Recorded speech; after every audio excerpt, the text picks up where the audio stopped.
Welcome back to another episode of Looking Forward to It. Today is Friday, October 21st. We are back after a several week hiatus, and I want to thank you guys for hanging out and waiting for us to come back. It's been really crazy. We've had a really eventful last couple of weeks. We've had, in September, we had Tokyo Game Show, we had Final Fantasy XIV's 3.4 patch come out just on September 27th. We're going to talk about that tonight, and we also have the Stormblood reveal at Fan Festival, which is huge. We also have a ton of new Final Fantasy XIV impressions and video footage that just dropped. So we're going to talk about that briefly tonight. We're actually going to start with that after we're done with our introduction. So look forward to that. I'm joined once again by Aaron Van Dyne. Hello. Michael Damiani. How's it going? And Mike D'Antoni. Hello. So pretty eventful stuff, guys. I mean, where should we start? We should probably start with all the stuff that we've put up on the site, because it's been popping lately. We've got a ton of new views, and I think that we've just recently hit a new milestone, Aaron. Is that right? Yeah, so the site yesterday actually just passed 10 million lifetime views since we started, so Awesome. yay! And that's all thanks to you guys. We really appreciate you guys visiting and giving us a look, a read, a follow. It's all, it's all something that we do for you guys. We love covering games and writing about them too. I had a lot of fun writing this recent Final Fantasy XIV bit, where we talked about where we're going for Stormblood.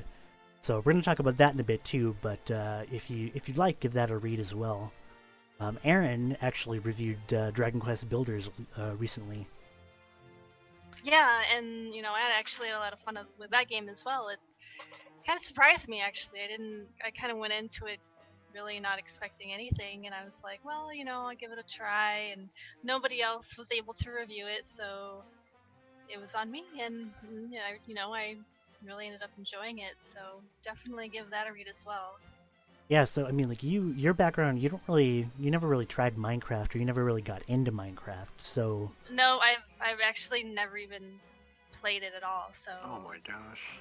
yeah, your interview is really interesting because I played Minecraft, but going into Dragon Quest Builders, I mean, Minecraft gives you some of an idea of what's going on there, but as far as I know, like it's completely its own thing. Yeah, so I was really surprised with Builders where, it opens up and it's like, hey, here's story.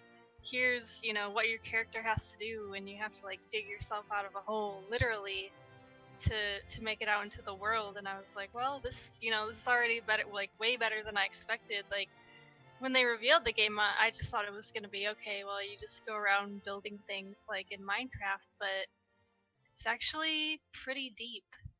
Yeah, it's very structured, and I've streamed it a couple nights a while ago for our audience, and yeah, it's very structured. Everything kind of proceeds along the story, along the quest line. So it's not so much roam everywhere and do everything you want. It's more like here's what you can unlock along the way, and we kind of spoon feed you like all of the mechanics so that nothing feels too overwhelming. And if you do want to go and like build stuff, there's a free build mode that you unlock later on. So I mean, there's that, and then there's also the battle arena too. Like I think you can load it up and just kind of. I haven't tried this myself yet because I've been busy with another game, which we'll talk about later. Um, you can pretty much just load it up and fight a bunch of enemies in kind of an arena style setting. Yeah, which was another thing that I was kind of surprised that they had in there because again, the the outward impression is, hey, this is just a building game, but no, it's it has all these RPG elements as well. Cool, cool. So I mean, if you guys want to check out the Dragon Quest Builders review that we've got up, it's live on the site. We have some Final Fantasy 14, 15 stuff, and all the latest for you guys. So check out novacrystallis.com for more. So let's go ahead and dive into our first topic, which is going to be Final Fantasy 15.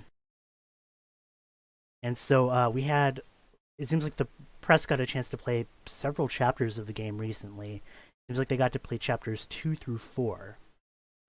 So recently we've got like a ton of footage and impressions, and if you've had a chance to check it out yourself, and we've got that up on the site too, like, Aaron, what did you think of everything that we've seen so far? Well, the biggest thing that I noticed was it seems like they're now playing, I guess, what we can call the close to final build. So now we have a final, I guess, impression of what we can expect when we play the games for ourselves. But the first thing that I really noticed was how much cleaner the game looks now. Mm, It doesn't look as rough as it did back at Gamescom, so that's a really good thing. The other thing that I noticed was I kind of skipped around in the footage. I didn't really watch all of it that was out there because there is a lot. They let several outlets really go at it, which was surprising. I guess they really want people to see the first few chapters of the game, but I feel like there's also a lot more that we haven't seen in the first few hours of the game that Square really hasn't talked about. So it's definitely there. It is just we're just gonna have to play the game to actually see that stuff. yeah, it seems like this is kind of like the last big kind of push before, who knows, maybe there'll be more preview events and stuff before the game finally releases on, it's November 30th now. 29th 29th, actually. actually, But sorry. I mean, yeah, I mean we're just over a month away, so they're gonna have I guess a live stream next week at Paris Games Week, so they'll probably have something new to share there, and then maybe something else leading up to launch. But we're almost there. Yeah, I mean, geez, it's been kind of weird for me lately because, I do see like a couple comments saying like, it's finally coming, it's finally coming. And, well, the delay happened, but I think a lot of people are really recognizing now that the delay has really helped the game beef up its image quality, and hopefully a lot of some of the quirks that we saw earlier have been addressed too, like some of the glitching. Like, I mean, it's sometimes that'll just happen, but at the same time, it seems like they've had a good chance to go back to it and just try to have time to work on polishing some of that stuff. I mean, because all of that stuff, you know, uh, affects how your game is perceived. I guess the quality of it. I mean, you can have like the best graphics in the world, but if like your character's torso is like contorting in very odd directions, then and Yeah, and if you encounter game breaking situation, you're probably not gonna want to keep playing. So the delay was definitely a good thing. yeah. So I'm really looking forward. I mean, it's been 10 years, and like for so long I've been just as hyped as a lot of these people that I see on my feed are, but then it's like it's been so long, and it's just like, and there's so much riding on it that like I had to take a step back and just kind of relax a little bit and say, okay, it'll come when it comes, and we'll see how it is. And I'm just kind of suppressing my excitement in a way that I can really be blown away when it finally arrives. I just want to say that I've really liked what I've seen out of the recent footage that we've gotten. Um, it does give me a lot more questions about how like the gameplay loop is gonna, but I feel like we have more of an idea now. Like you generally are gonna progress the story, then you'll be able to take on side quests, kind of in an open world type setting, for at least a good part of the game, which is kind of what I was expecting. But seeing more like of the gameplay loop and like side quests and sort of the meat and potatoes of the game, like it's really starting to feel like it's coming together as something that's a bit more tangible than these little hints, like here's kind of like a half-built model of part of a city. Like, I mean, I like seeing that stuff personally, but I'm sure that probably doesn't get everyone excited.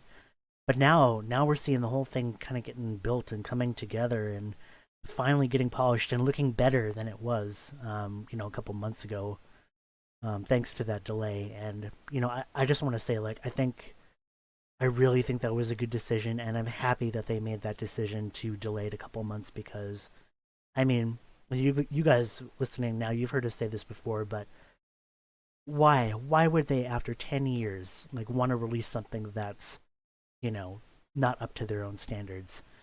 So I mean, now they've got that 2 months. Now they have, and now they have time to address, at least I hope most of the problems that they want to. And then yeah, and November 29th, it's a reality. Like after 10 years, it's finally coming out, hell or high water.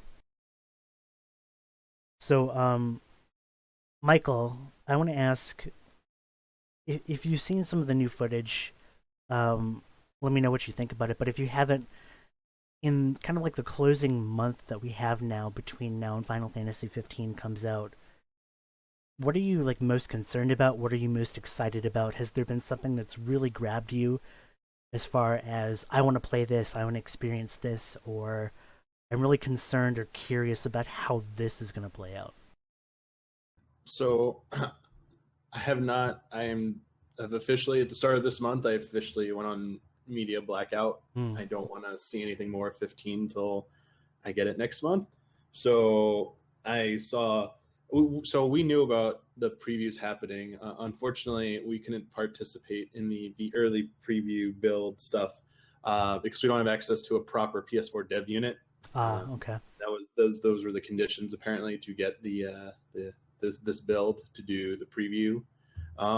So didn't get a chance to do hands on with it. I was considering if we got that, maybe doing hands on, but at this point, from what I heard from people who watched the footage, especially people who were kind of down on the game, kind of their thoughts were a little bit more in line with what I was thinking about the game since I played it at E3.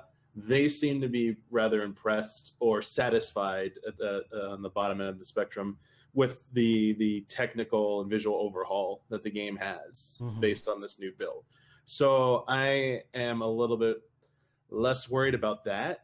I don't think that's really going to be a concern anymore. I think the extra time was what they needed. I think it'll look probably even better on PS4 Pro, which is what I'm going to play it on. So don't think there's going to be an issue there.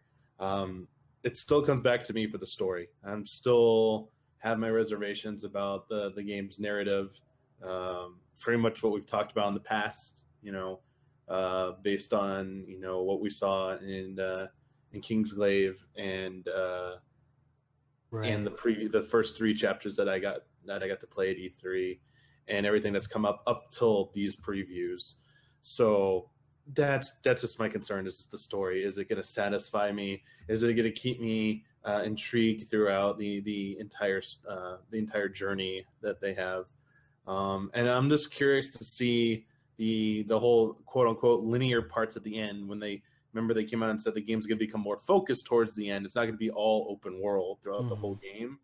I'm curious to see how that part plays out.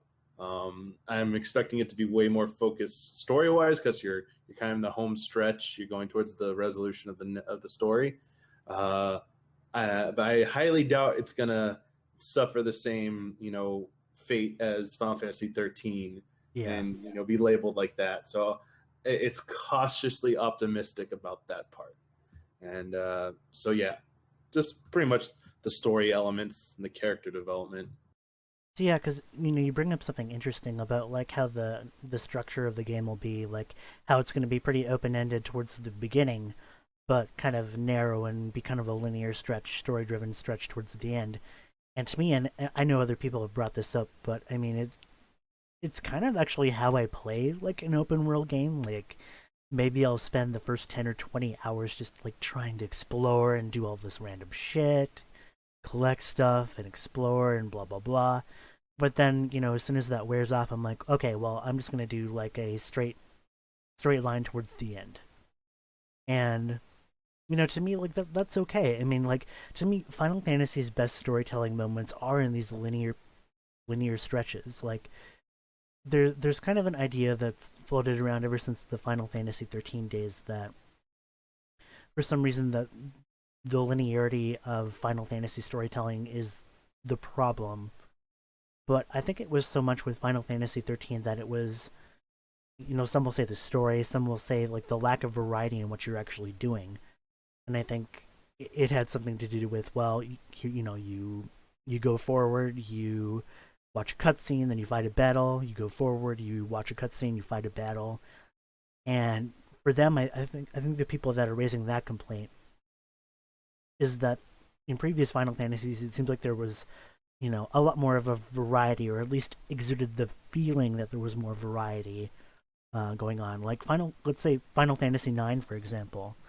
I mean, people think of that as like a more open game, but really, like, other than kind of messing around on the world map, it's quite a linear game. Like, you pretty much can progress from A to B. There aren't very many points where you're allowed to wander around much until maybe like disc 3.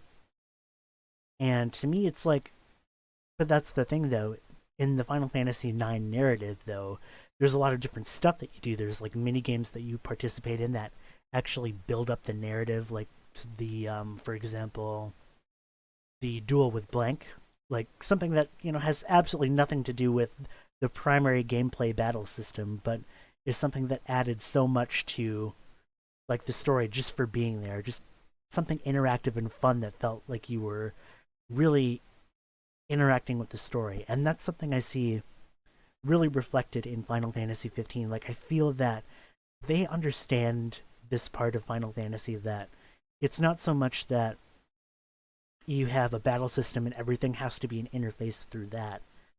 It's more like this is a world that you are interacting with, and I think the more different ways that you're interacting with it, the more of an emotional bond you have with the game. Like, I know Michael's favorite game, Final Fantasy VI. I mean, the opera is actually one of my favorite bits in Final Fantasy, just because it was like, where have we ever seen this before? Especially, I mean, not only in Final Fantasy, but like in RPGs. Period. Like, what was that all about? It was completely, divested from any sort of major gameplay mechanic. But, and that's the kind of stuff that I feel really endears me to the world of the game and really builds it. And I'm seeing a lot of that in Final Fantasy 15, and that is the number one reason why I'm excited for this one, and I feel that has a lot of potential. So Mike, Hmm. PS4, PS4 Pro, and would you agree with what I'm saying? Do you think would you say that is a major hook for you for Final Fantasy games, or how are you looking at Final Fantasy 15? How do you feel about how they've kind of set up this open world structure, linear structure? I think that's a good question. How do I feel about it? I think that 15, like why that worked for 9 and why that worked for 6, is that there's this charm to the game, the innate charm to the game that makes it kind of endearing. There's a charm to Final Fantasy 7 when you are dressing up as a girl to infiltrate, you know, the Don's mansion. There's a charm to that, and if you're not connected to the story, to the characters, it's not as interesting. So that's where I think 15 is going to rise or fall with all the non-gameplay loop mechanics, like the fishing, like all that other stuff. Like if it's good interactions that builds these relationships, builds these characters, I think it's going to be extremely successful. The difficulty of 15 is if its four main characters are not compelling, there goes the game, in my opinion. Mhm. Like I know people are already kind of like up in arms, like, well, not necessarily, but I mean, kinda, yeah. Like, what makes a Final Fantasy game really memorable are the characters and the situations that they find themselves in. If you don't care about the characters, it's way harder to get invested in that game. Like, for me, that happened a lot with Final Fantasy V, which is why it's not one of my favorites. Like, I just never really got invested in the main cast because I thought it was very Mhm. small.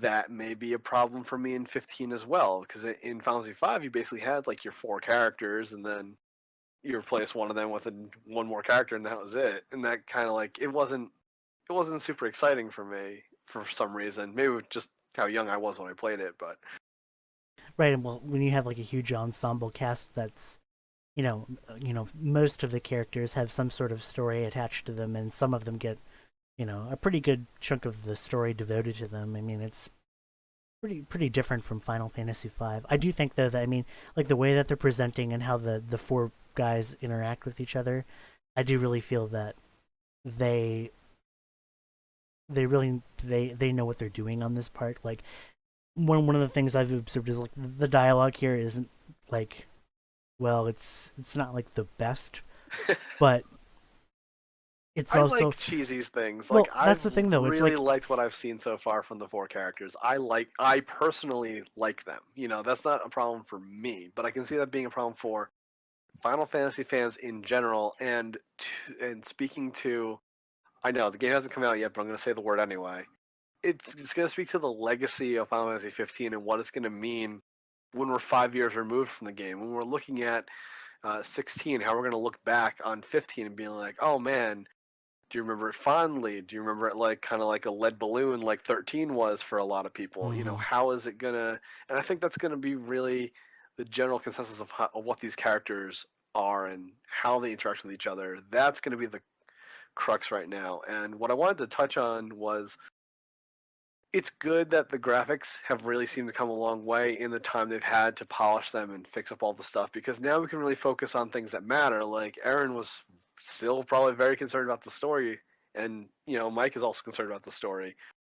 I'd rather be concerned about the story than about am I going to be running this at 10 frames per second, chopping and Mhm. stuttering while I'm trying to fight a behemoth. I'd much rather worry about things that matter than things that really shouldn't detract from what should be a good experience for the game. So that's what I'm looking forward to right now with 15, and I like what I've seen so far. I think I'm going to enjoy it, but I'm really curious to see what the general consensus is going to be once it gets into the hands of the gamers and the fans, and you know we all play through it and be like, okay, that was what we waited 10 years for, and like, will people judge it based on the time we waited? Will people judge it based on it's just a game that came out. Like, who cares how long it took? Because it's here now. So Right. I mean, like, we all say that we've been waiting 10 years, and well, the that's reality also is not that, fair, right? yeah, it's not fair to the it's not fair to the project, but at the same time, it's like, well, I mean, you chose to revive this project in a way, and so, I mean, you guys should be prepared to, you know, to deal with like the people saying, well, we waited 10 years for this, so we waited blah blah blah blah blah Right. blah, and I mean, at the same time, it's like, yeah, I mean, we'll be real. Like, this game has not been in pure development for 10 years. I mean, it's been start and stop, possible near cancellation, then restart. And I think it's because they knew, like, a lot of people really were attracted to that original Final Fantasy Versus 13 style. And I know that a lot of things have changed in its development, and I think maybe the reason that was is that I feel like they, and I think, and I know Aaron might want to jump in here, but in a sense, I felt like it would be extremely dangerous if they had taken all of those original concepts from 2006 and just superimposed them onto a game that's coming out in 2016, because I'd worry about a game that has just 10-year-old ideas in it. Like, I'd worry about, like, I don't know, like switching to Prompto and having it be like a cover based shooter that's, like a Gears of War clone when everyone's had, how many games with that kind of stuff. And it's just, I don't know. I mean, it all depends on like what kind of game was Versus going to be, which we'll really never completely know. And I don't think Square even really know. I think the only person who knows is Nomura, which, well, I mean, he's on to bigger and better things, I guess. So Aaron, I mean, like, I know you've been extremely attached to Final Fantasy Versus 13 over the years, but looking at Final Fantasy 15, do you feel that you can kind of leave all that baggage behind and kind of look at it afresh? And do you feel that, because I mean, let's be real, you've had that Stella avatar for how long?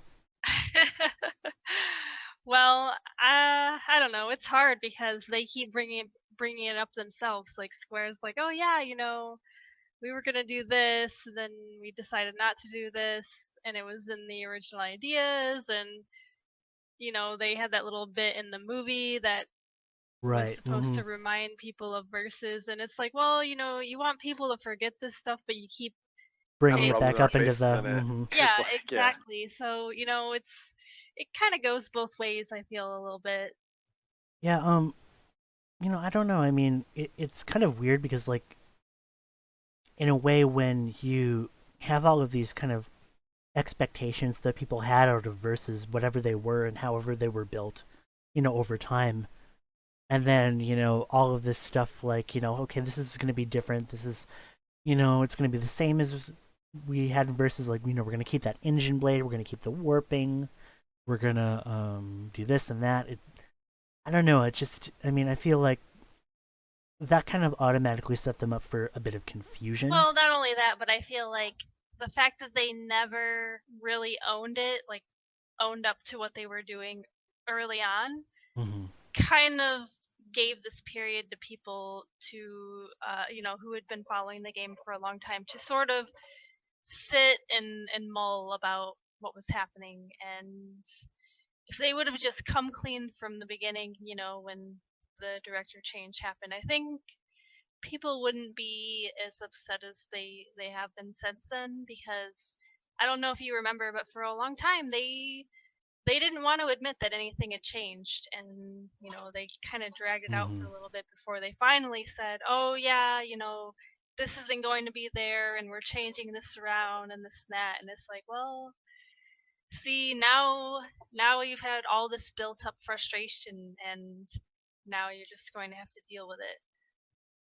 Yeah, and at the same time, I feel like there are a lot of people that they understand, like, this whole situation. Like, I mean, the game's been through one hell of a 10-year run. I mean, and I'm just wondering, like, maybe a lot of things that they had to change about the game. I do still think that this whole road trip aspect was in the original Versus.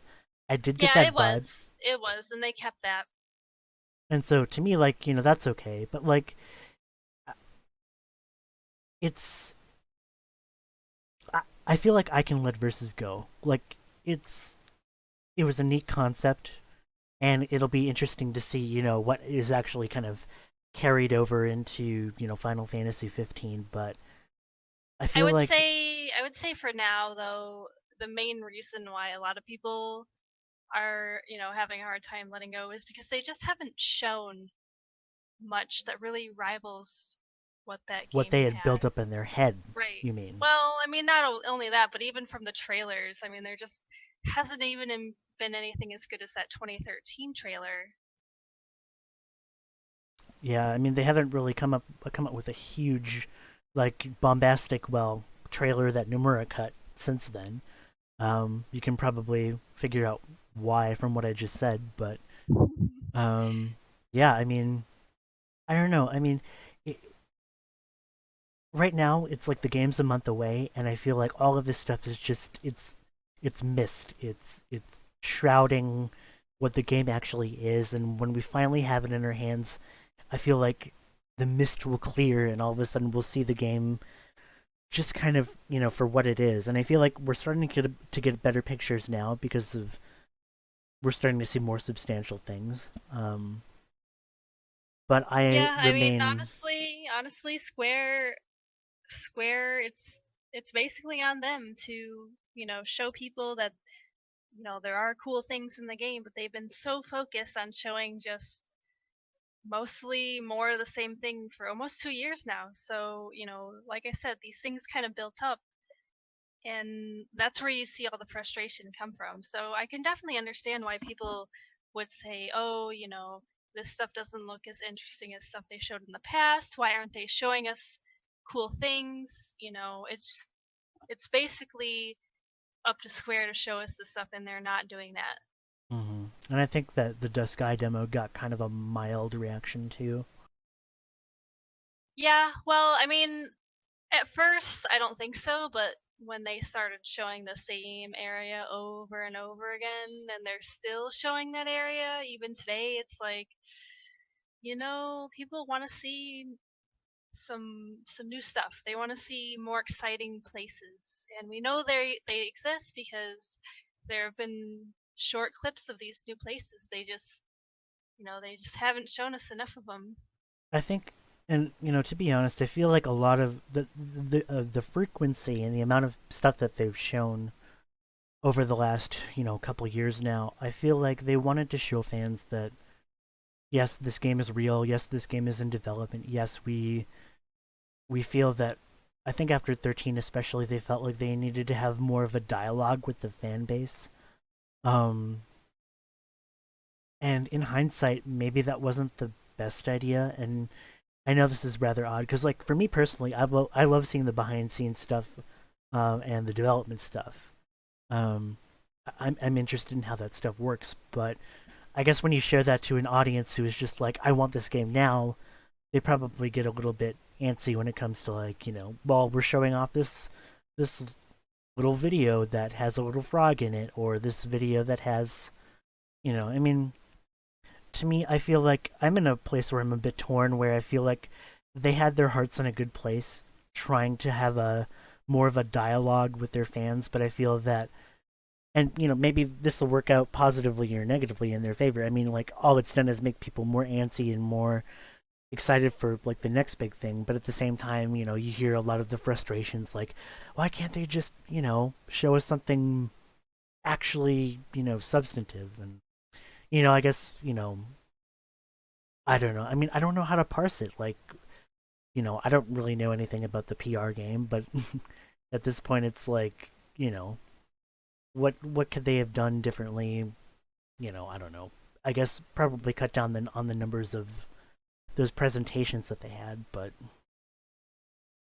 Yeah. maybe making their presentations a little bit more dense and exciting, like, you know, just all of a sudden come out with, like, and I have the video of the death spell that's playing right now, which I thought was super cool. I think it looks really cool.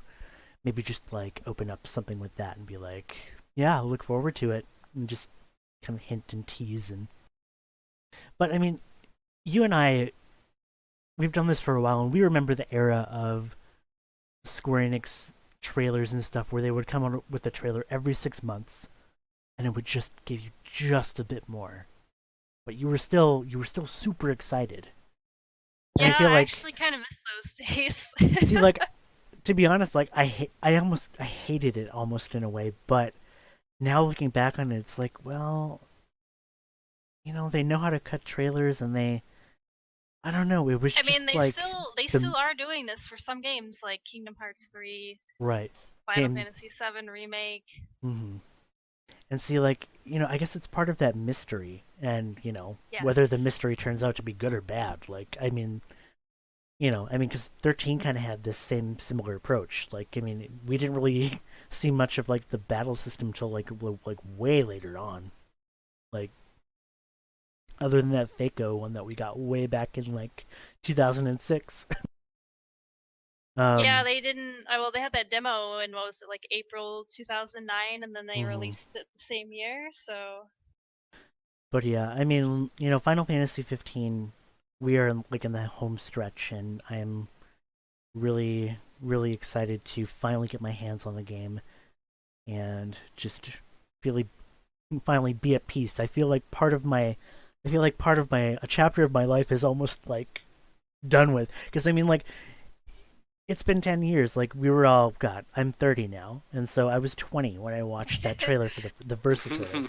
I mean, yeah, let's be real. Like, this is a huge part of some people's lives. And I mean, obviously not huge in, like, I mean, it's like, it's something that we've been waiting for so long, and maybe, at less intense times or at more intense times. And it's just interesting to see this finally all come together, maybe not with its original staff, but coming together in some way. And my hope now is that I just hope it's fun. I mean, it's basically as simple as that. Um, I think when you get through all that other bullshit you talked about with all the reveals, all the talking, all the hype attempts and stuff like that, that's all we all care about in the end. mhm. Is that it's just fun. And like I think the four of us especially, and people like us, perhaps a lot of people who are listening to this right now can relate. It's like, man, we've cared about this game for way too damn long. Yeah, It's and just too much. I'm so I mean, tired. I just want it over. I mean, you can only push that excitement button so many times, like before it's like, all right, come on, guys, let's get it done, let's get it out. And but I mean, that's not to say that I'm any less excited. It's just that I'm not I'm not doing backflips every time, little frog video is released. Little I mean, frog I'm saving video. my backflips for when the game is Yeah, out, and I'm I like, man, this mean, game kicked ass. that's why, like, with the new footage that came out, I just kind of skimmed it just to, see how things are coming along. I wasn't going to be like some of those people who were pouring every little frame to see what's there because, like, at this point, I just want to experience the game for myself. And, if it's good, it's good, and that's great. And I don't want anybody else to tell me otherwise. Like, I just want to go in fresh. So, Michael, any last thoughts on Final Fantasy 15 before we move on? It just better come out before The Last Guardian. Well, what's Last Guardian's like 6 days So, after it now? Last Guardian went gold. It's happening. Oh, I man. haven't seen anything about Final Fantasy 15 going gold, other than should they said be- it's done. But where's that going gold? Where is it? It should be gold either this week or next week for a November release. Takes about a month or whatever, I think. Something like that, yeah. So it should be soon. Explain what going gold is for maybe people in our audience who don't know. Maybe Aaron wants to take that one. It basically means that they're ready to print the game onto disc and ship them out to retailers. It's for real done. It's basically means the master copy, the final version of the game is done and is approved for release for shippable version of the game. And yeah, as Aaron said, it's ready to be. This can then be pressed from that. So yeah, it's a term that, for those who don't know, it's a term that finds its origins in the music industry. That's where it actually came from. Video games just kind of stole it once they went to CD medium. So yeah, Final Fantasy 15, we'll be doing a ton more coverage on that up until release and afterwards. I'm really excited to stream that for you guys. So look forward to that. We're going to move on now to a huge reveal from last weekend. Final Fantasy 14, the second expansion was revealed at the Fan Festival in Las Vegas, and Erin was there to scope it all out, and she was there for the keynote too. So, Aaron, Stormblood. I'm super excited. So, we open with a teaser trailer here, and I was... Yeah, which, was kind of expected because that's what they did last FanFest with that cold open. They were like, I see what you here did there. it is. Cold open. Because it was in the snow. I get it. You're funny. Everyone.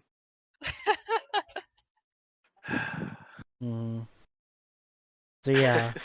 Well, this one was a little more rocky, right? This one, right? yeah, a little rocky, yeah, a little bloody. Red too. Had some punch to it. Had some punch. That's good. That's good. Finally taking on my girlfriend class, the monk, to the spotlight where it belongs. We'll see. We'll see. I feel like I feel like monks already get propped up enough. So for the canon warrior of light to be a monk now is kind of like, really. Feed the ego, man. Feed the ego. It just means they're gonna buff monks even more. So yes. Look forward to that. So Final Fantasy XIV Stormblood is the second expansion. It's going to come out in early summer 2017. Early summer. For Windows PC, Mac, and PlayStation 4. And nothing else. Are we missing something? Was there another platform this game's on? Not anymore, it's not. I mean, it is still until summer 2017. So yeah, until Stormblood releases, you can play this game on PlayStation 3. However, PlayStation 3's support for Final Fantasy XIV is ending with the release of Stormblood. Yay! Well, that got the second largest cheer of the keynote. Mhm. People were really, yeah, like I was there, and people just went nuts, and I was like, whoa, I expected it, but I didn't expect people to cheer for something like that. As I think the only person on this cast who's actually played, started this game Oh playing no, on the I PS3. played it Oh, on. did you play it on PS3 Yeah, too? I actually did the review off of the PS3 Oh man. version, which having only access to that version at the time, obviously I didn't realize how much better the PC one was at launch. Or So, even the PS4, like the well, upgrade to yeah, that I mean was this is crazy. when A Realm Reborn came out, so there Mhm. wasn't a PS4. Yeah, there but, wasn't a PS4 then. Yeah. I mean, it was still, really, really enjoyable. I won't deny that. It's just visually, the PS3 version was pretty rough. So I yeah, know. for people that want to upgrade to the PS4 version, what is Square doing to sweeten the pot a little So bit? actually, starting I think it was maybe yesterday or The the day before.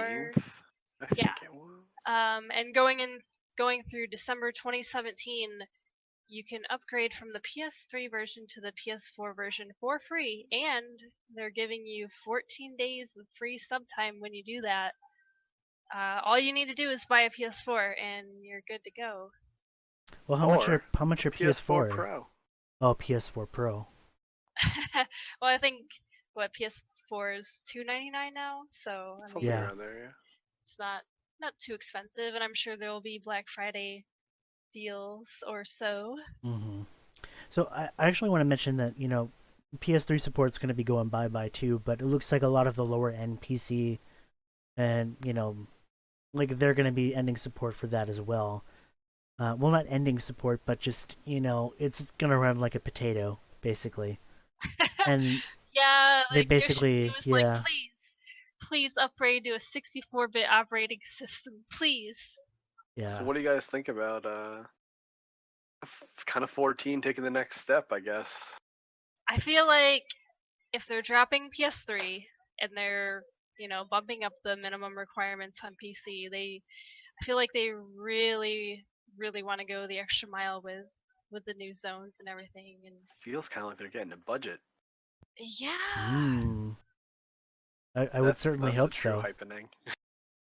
So what about that? Do you think that's true, Aaron? That the game might be getting a bigger budget? I heard some scuttlebutt about some recent earnings report that said that they possibly might be putting more money into the I game. mean, I Is any could of see that? it because Heavensward did really well, and even as an expansion itself is really high quality with what they had to work with. So if they can put out even more quality with a bigger budget, then hopefully that's what they're being given because it certainly deserves it.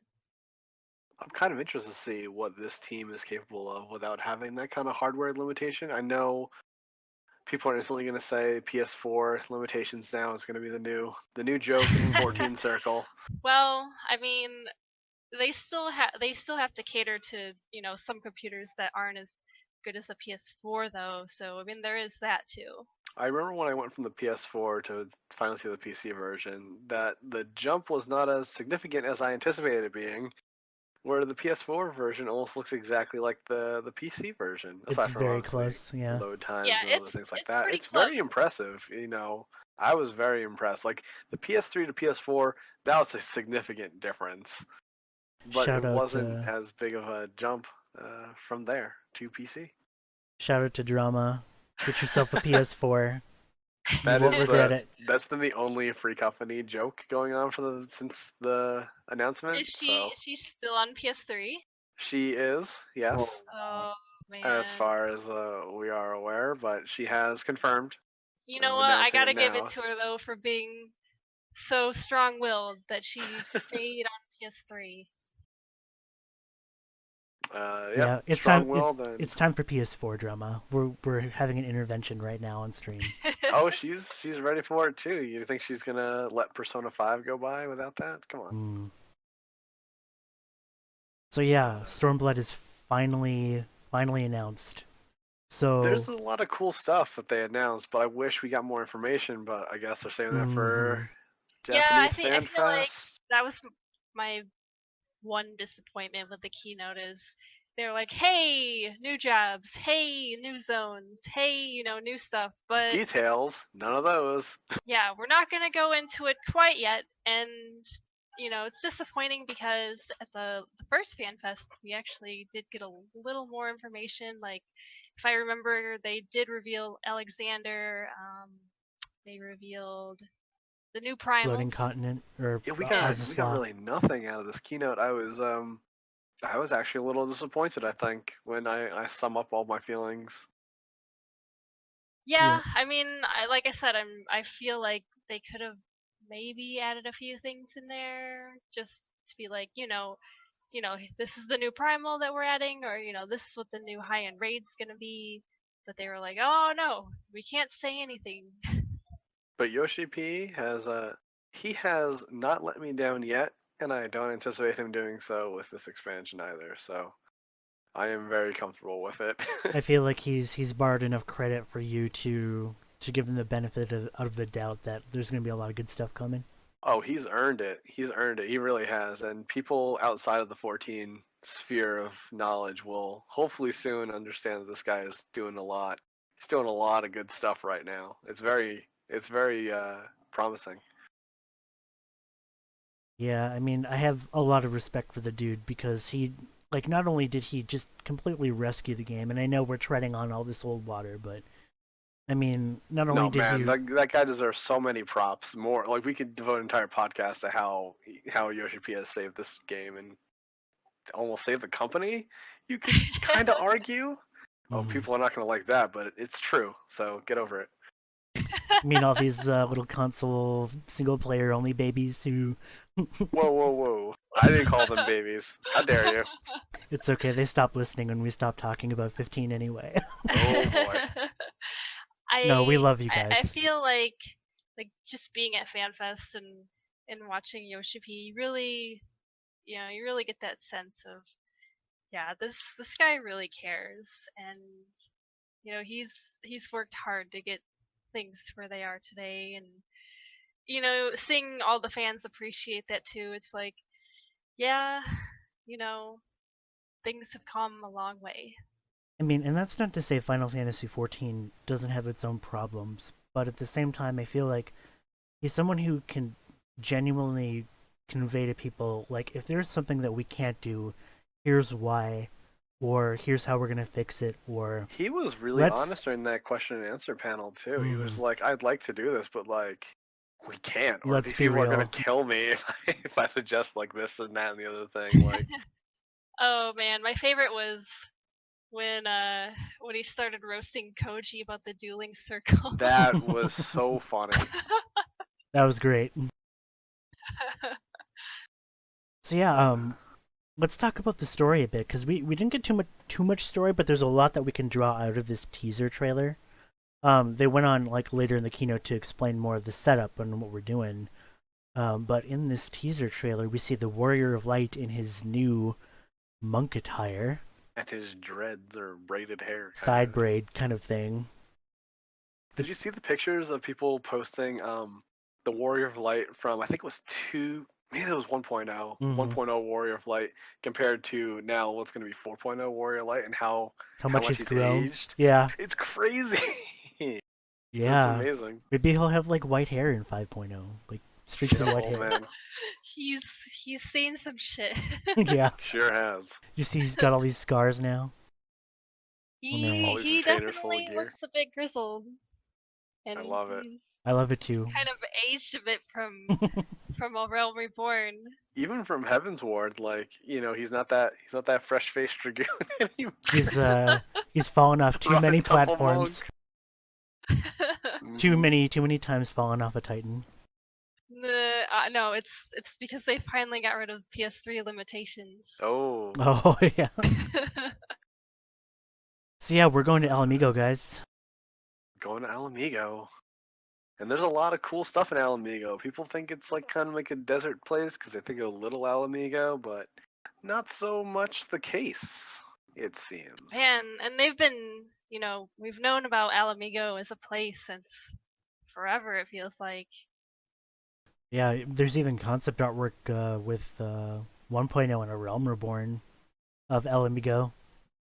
And, for the longest time I was like, when are we finally going to go? When are we finally going to see?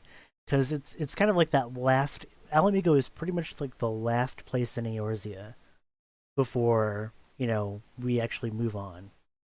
What about like wherever. Mercidia or something like that? Wouldn't that be like another one? Mirror City, I believe, is Or is farther that to the not count? south. It's south, I think. Yeah. Yeah. It is, but I think Koji actually said the reason that we haven't gone there is because it's kind of desolate Not and really a place you want to go, right? the inhabitants of that place, Are very hostile. yeah, they basically attack you as soon as you go in there. So Mm-hmm. What's exciting though is that we are going to get to venture. We're going to see our old friends again, the good old Empire. Mm-hmm. Yeah, I'm actually really excited about that because dragons were cool and all that, but really want to see more of like the Empire story. I do too. In this There's a lot of cool trailer, characters. well, speaking of characters, we have this enigmatic lady in red, and when I was watching on the stream, I heard monk, dancer, red mage. So Michael, I want to say, let's put some Gil on it. What do you think she is? Let's do go. you think she's a monk or do you think she's a dancer? Ante up. She's obviously a monk. I'm gonna go with monk. She was attacking with ribbons. My heart says dancer. A dancing monk. Oh man. Dance. So we have level 70 ability preview. Oh man. So we have two for monk, one for dancer. We have. Real question is, who is she? Seems like people have had some opinions on that. I think Aaron and I are on the exact same page. So my deal is that I don't think it's that person because if you look at the neck, there's nothing there. Nope. And you say no, why? I just my heart says so. I have an explanation for this that could make sense actually. So they might not have those on her right now to not spoil, so as they don't spoil patch 3.5, which Yoshida said we will learn more about that character in patch 3.5. So obviously they wouldn't want to give that away, even though they already shown that teaser trailer. So I'm thinking, okay, maybe it could be her, maybe not, but I'm still leaning toward yes, just because she also has blonde hair, and the character we think it is Blue eyes. likes to hide her hair, and yes, she has blue eyes. So something about her personality too, the way she like carries herself and fights, it just feels so familiar. Right, and she, the character we're talking about is also a monk. So I mean, you kind of see where we're going with it. And I don't want to jump to 3.4 just yet, but I mean the end of the 3.4 storyline. Come on, Tony. Come on.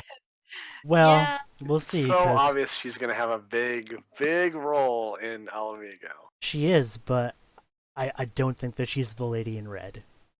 Okay. I mean, if it's like Aaron says and they're doing it to avoid spoilers, who knows? Maybe for some reason it's positioned like under her necklace or whatever. This certain tattoo that certain characters of a certain kind have. Yeah. We'll see. I don't know. Maybe she could be just related or something. But so I mean that's the other possibility that I think it is. But I'm still gonna go with my first guess on that one. And I would actually be happy if it was her because that would be really cool. I think. So I am kind of hoping it's her, but is it her? She we'll is see. my favorite of those characters, so I'm hoping this expansion is for me, Yoshi P. Come on. I kind of hope so because I feel like that group of characters has been in the story, but they've never been, I guess, pushed toward the front of the narrative in a lot of way. Like, That's true. true. You interact with them, but you never really see them in like I guess the marketing materials or any of the trailer stuff. So, Michael, I want to ask you a question about a character that I saw who's supposed to be It's our big Gaius's bad. daughter. Anyway, continue. Wouldn't that be a twist? That would be hilarious. I've come to avenge my father. You Well, killed my father. I mean, after reading some of the lore book, I think anything. Yeah, who the heck knows Ooh. after reading that? That Yeah, little picture you shared with us? Yeah, she shared a picture out of the lore book, and wow, there's some incredibly interesting things that have not been revealed in the game that really shed some light on some characters. I was Yeah. impressed, and I know we've been doing so much like hinting about stuff, but so let's kind of take it back a little bit and kind of explain to people like what's actually going on. And I wrote a little bit on the site about okay, like where are we going in Final Fantasy XIV's expansion? We're going to Alamigo. We're going to try to free Alamigo from the Empire, who has occupied it now for about 20 years. So basically, the whole backstory on that is that a long time ago, the King of Alamigo decided to expand his territory. He kind of rubbed up against Gridania and was like, "Hey guys, like, what's up? We're gonna do all these like military exercises right around your territory. How do you like that?" And well, Gridania didn't like so much the idea of the possibility of the 12's Wood, which is sacred to them, being invaded. So there were some battles that happened between them, and eventually the rest of the city-states of Eorzea gathered together and defeated Alamigo. But after that happened, they left Alamigo open to invasion from the Empire. And that's eventually how the Empire came to basically make them one of their own. And what we've known is that a lot of Alamigans have been either drafted into the Empire to fight against Eorzea, which we saw in A Realm Reborn, and they've also become like refugees that have also been used as, unfortunately, as pawns in the Ul'dah storyline that we saw towards the end of the Realm Reborn patches. And I believe that, we'll be seeing more to that end too when Stormblood releases and how that's transpired. So, basically, the Empire has installed a new bad guy, a new Imperial Legatus. His name is Xenos, and he looks pretty evil. Is he though? Like, do we know for sure? Oh, but I wanted to bring up that for Michael because Michael, did you see what kind of weapon he was carrying? It looked. Do I get this wrong and say it looked like a samurai sword? It sure did look like a samurai it did. sword. And he It had sure like did. It looked like a vengeance Raiden sword. No, I'm kidding. Yeah, I thought for a second I was like, huh, are they hinting at something with his weapon? I was like, it's just a villain. Villains can have whatever weapons they want. It doesn't mean anything. I don't know though, does it? I mean, yeah. Patch 3.4, we had a certain character with a sword who is channeling Ether, who has a red inseam on her coat. So are you trying to say that Xenos will also be the level 70 samurai quest? Yeah, sure. He's the one who's teaching you how to be a real samurai. Hey, that's my impression. No. Well, if we're going to be speculating jobs, I mean, we should at least speculate the one that was sort of, kind of confirmed by Yoshi P. The only, like, tangible piece of thing that came out of FanFest for 4.0. And that is, I had a big laugh about that actually. He like takes off his jacket and he had that shirt on. I was like, what kind of shirt was it, Aaron? What kind of shirt was he wearing? He had a Marvel shirt with jump ship from DC. It's pretty messed up. Kind of. That's okay. So have most people. He had a Scarlet Witch shirt on, which. What does that mean? I mean, you can pretty much guess it's Red Mage. It is the Red Mage confirmed. Pretty much. God. But now the question becomes, like, the how next is it bit gonna of play? Auntie. what kind of class is it? Is it going to be a tank? Is it going to be a DPS? Is it going to be a healer? Are we even going to have tank DPS healers with all the new job role changes coming in 4.0? And the skill Man. crunch is real? What is going to happen? Yeah, I mean that's they were so vague on that stuff too. I was like, no, please tell us more. That was all very interesting, and what it looks like is like they're finally going to be really taking the first step to evolve this game, I hope, from what it is right now to the next level, to like a platform they can expand upon. I think that's hopefully what they're doing with 4.0 is making it something that they can add things to easier than they can right now. I fully hope, and I don't know if this will happen, but I hope that the armory system is either completely revamped or is gone when it comes to the expansion, because right now, like, it's such in a weird place. Like why do we need to be a pugilist before monk? I mean, and they've built the story around it, so it's going to be a bit weird. But at this time, it's like, why? Like, it's such a holdover from 1.0 that I think that they could just totally redo it, where like you start out as a monk, like. Mm-hmm. Yeah, I mean that's basically what they did with the Heavensward classes. Is hey, you start out as Machinist, Dark Knight, Astrologian. Right, and nothing felt like it was missing from that, but then the cross classes are kind of weird.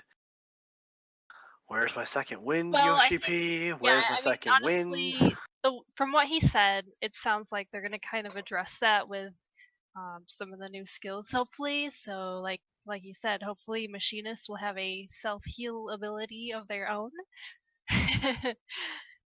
Right, I mean, that's to me the most interesting part of the keynote was all the revamps they want to do to the battle system, because they even said they went so far as to say like the battle system is not going to resemble what it is right now in 4.0. What does that mean? You can't just drop that bomb on me, Yoshi P, without telling me what it means. Yeah, I mean he kind of hinted at it in I think a month or so ago in an interview. He's like, yeah, the rotations in Heavensward became a little too complicated for people, and people weren't able to perform, and so we're gonna really look at that and make some adjustments here and there. Yeah, and they mentioned that with like the skill crunch, and it was funny because when they first introduced that segment, they showed off three different animations, three different jobs. I think, yeah, it was three different jobs, and it was funny because I was talking to some people watching. I was watching the stream. Was not so lucky to go to Las Vegas or whatever, but I was talking to people. And I'm like, wow, they just showed off three useless skills, and then the title was useless skills being changed. I was like, oh god, I know. Yeah. I'm Yeah. not aware. I mean, who uses Featherfoot? Who uses fracture? You know. Hey, has that changed? Fracture is really only used in Deliverance and Berserk. So no, not really. People don't really. I mean, I've seen people cross class it to try and pad DPS, but. And like, there's a use for it for Monk if you want to min max, where like every other demolish, you're gonna be clipping it by a couple seconds. So you want fracture, then you run out of TP faster. Yeah, I don't like it, but really it's awful. legit. So what? Like, if you want world first DPS, then it's essential, or maybe, I don't know. I'm not a world first monk, but maybe top 3,000. But and Feint found new life in the caster role of Machinist and Bard to be an instant cast skill that still has wonders and like, so like these are like little weird tricks to use it. Like, how do you explain to someone who's brand new in Heavensward picking up Bard, being like, go get Feint from Dragoon, because you can use it in these very, very niche situations and it'll be useful. It's silly. It's ridiculous. The way that, like, I think that was a big barrier too for a lot of people. Like, Aaron, how long did it take you to get blood for blood? We're going way back. Oh my gosh! And how many days do you get to use it before they nerfed it? So I remember getting like leveling Lancer was just a huge drag, and I finally got it like the next day. They changed it. It was literally the next day too. There was like a patch like the next day. I was so defeated. Like, oh, I spent all this time, and I was so happy and so And now it's proud, garbage. and now, Well, it's still a good skill. I mean, it's there. So It's now, it seems like if you are leveling a class within a role, you are going to unlock those abilities anyway. Like, you don't have to level up each class to get each of You those kind of know, abilities. I really hope that's true because it would save a lot. I heard of that stress. complaint a lot from a lot of new players in Heaven's Ward who wanted to play Dark Knight, who never really tanked before in Heaven's Ward. So they unlocked Dark Knight. And a big thing that people know if they played any MMOs is you need some sort of like a taunt, right? But Mhm. only Gladiator learns Provoke, which is the only taunt skill in the game. Right. So if you want to be a Dark Knight, congratulations. Go level up Paladin. Mhm. Go level up Warrior. Otherwise, you have no good cross-class skills for your Dark Knight. Yeah. It sucks. It's really terrible. And like, just think about doing that for another 3 set of jobs. So I think yeah, I really think that's a big barrier for new people is having to level up jobs to have necessary stuff for like rating or high level content. So I think, I hope that, like, let's say you level Paladin in the new expansion, like you'll just unlock like stuff like you'll unlock what's a good Paladin cross class? Stone Skin? Well, you get Provoke. That's White Mage, man. It's Yeah. basically Provoke. Well, Conjurer, Provoke technically. and Convalescence, I think, are the 2 big Paladin skills. Mm-hmm. Yeah. Well, let's say like you're, I don't know, like Swiftcast, for example. That's a big one. Oh, That's a yeah. huge one. Like, That's I started leveling huge my alt one. as a healer, and I'm like, I don't want to level Thaumaturge to 26 to get Swiftcast for my healer. Screw that, so I never did. I turned her into a tank instead. The worst is what is it? Eye for an Eye is like 34. Right. Mhm. Stone Skin is 34 if you want to be a paladin. So, Michael, what are your thoughts on how this battle system change is going down? How it's going down? I mean, I think I think what they were talking about specifically, or what they were alluding to at the keynote, was just putting all the skills that we currently have and reclassifying them to be a set of skills that fall into bins, and those bins are just job roles, as you said. So I'm assuming like range DPS, melee DPS, tanks, healers. So we're gonna get skills that you basically pick from for that role, and you get to use them.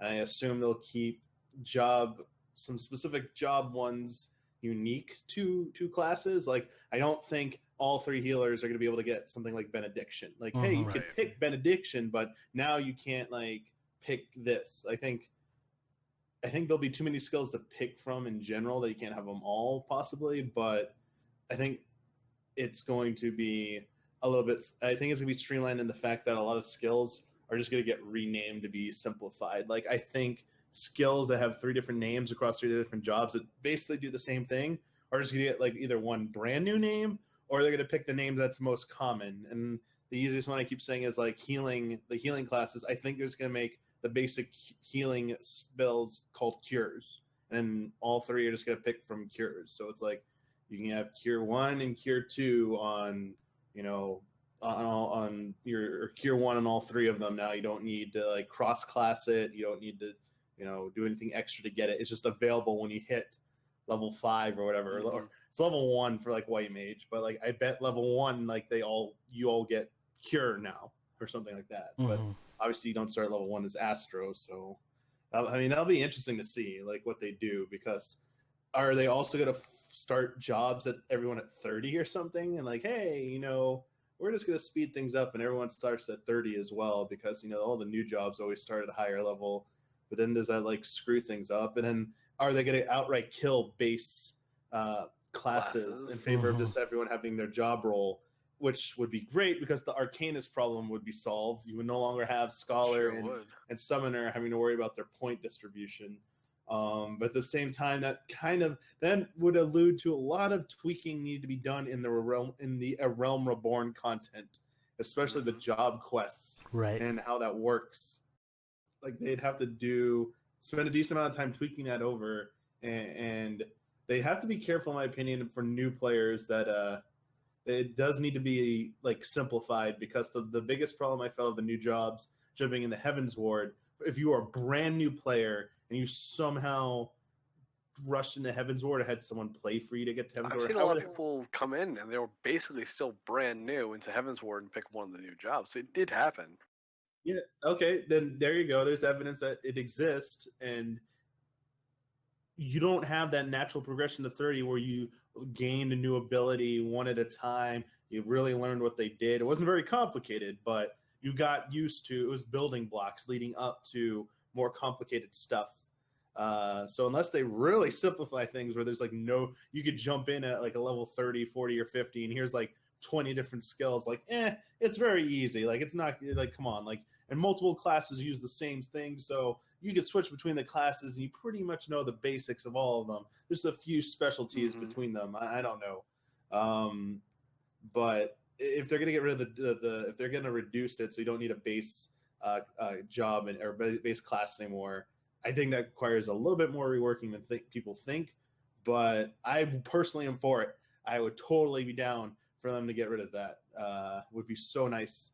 And that would also solve and I hope this solves not having to level up other freaking classes to get cross abilities for shit that, like, why am I playing this type of class if I just want to be a healer? Like, why am I even touching a DPS class if I really don't want to? I mean, like, because Swiftcast is essential. Like, I mean, you're going to be SOL. Invigorate for any sort of TP based DPS class. You need Invigorate. You need it. You don't have a choice. So it's like, it speaks to like what I was getting to before. Like, if they develop a platform where they can easily add content to it, makes it easier to add new jobs, because you're like, okay, well, there's a new DPS job, so like it'll get the DPS role abilities or whatever. So you don't have to think about what cross-class skills will it get, what classes are going to be needed for this garbage. Makes it easier for them to develop too. Yeah, I'm kind of interested to see how that's all gonna come together with like how they're gonna be designing raids in this new expansion. It seems like they've taken a lot of feedback from how Alexander's gone. So I thought maybe I'd let Michael elaborate a little bit on what he heard from Yoshi P. And do you think that they're gonna have like three different levels of difficulty? Do you think? What are you predicting? I would not be completely surprised or shocked, but I still highly doubt they're going to go with 3 difficulty tiers in Stormblood, at least at the beginning. Although I think whatever they pick out of the gate, they're not going to deviate too much from that. The idea they bounced around, we talked about in our immediate reactions after the keynote, they're open to a lot of stuff. They're bouncing around a lot of ideas internally. They want to hear feedback from everyone before they kind of like nail down what they're actually going to do, which I think is good. They should spend some time, especially after seeing the changes they did in Alexander Creator. They should see the final reactions and reception to that, and then look at all that, look at what they got from Coil, and make a decision based on that. But the suggestion about making the harder version Savage available during the new, like when the new tiers come out. So like with 4.0, it'd only be Savage, whatever we're doing, available for that patch. And the odd patch is introduced the story version. So if you are struggling with Savage, you don't think you're going to beat it, you can at least play through the story one, because they said they want to make the story more integral, or are considering making the story more integral to the raid story more important to pay attention to. So they want to encourage more people to do it. That would also encourage more people to try Savage out of the gate instead of having story mode available. They get their fix. They're like, I've done my main story quests. I'll see you, next story patch. I don't know if this is the best answer. I still think that's too long of a time period, 3.5 months to wait to finish story. Like, people are going to know after like 2-3 weeks if they really want to do Savage Raid or not. And they're going to the people turn off and be like, wow, I don't even have story to go to. Well, I'll unsubscribe and see you at next patch for the next 2 months or something. I don't think that solves. I It don't would definitely know. get Like, some. I mean, the whole idea that he brought up, like, do you want the story in normal and savage to be different? And there was cheers. I'm like, wait a sec, think about this. And it's That's like, exactly why we have normal mode now, though, is because people didn't see the story of Binding Coil. well, I mean, like, here's the thing though, like, these people are gonna Google it anyway. Like, I'll be honest, like, if they put like, Oh yeah. if they put this, if they change the story for Savage or they add more story for Savage, people are gonna Google it because like they'll realize, well, I could do Savage to see where the story goes, but at the same time, like, I know that it's gonna be a lot more difficult than, and it's gonna require a raid schedule, and I can't really commit to that with the amount of time that I put in the game, and I feel like that would be a mistake. And I also kind of recoil a little bit about like, all of the feedback that they've gotten so far is that the Savage mode raids, like, it seems like the creator is at a good difficulty level. It's But definitely on the easier side. but when they brought it up there, it was met with like a bunch of boos, like, oh yeah, well, easy raids and stuff like that. And I feel like that's such a, like, okay guys, that's your ego talking. And we all know where that led. That led to Gordius. Like, let's not repeat the same mistakes. I felt for Yoshi P during that segment because like he was clearly like I just remember watching it and he's like, oh, we looked at all this feedback and I thought he was about to share like the conclusions they came to. So he was trying to lead the audience into saying the things that he wanted to say, but they went completely against the script of what he wanted them to cheer for and not to cheer for. So I'm just like, man, his job is so damn difficult. Yeah, You I can't please mean, any of these people. Can't please any of them. Yeah, the crowd's reaction to Yoshi P's mentions of the possible solutions and the ones they actually cheered at. I was embarrassed for those. I was a little bit angry. Like, when he asked if people wanted harder rage, I was like, Yes. no. I was like, no, really loud. I was like, this is just NA trolling. Like, that was what we were joking about watching it. The commentary was, he asked during the keynote how many people actually cleared A12S. And he said And, like 2 or 3 people. no in the one, audience. like, Who wants harder raids? Yeah. And then Come on. everyone's cheering. Everyone's cheering in the audience, like, only 2 or 3 of you cleared the thing yet. Go away.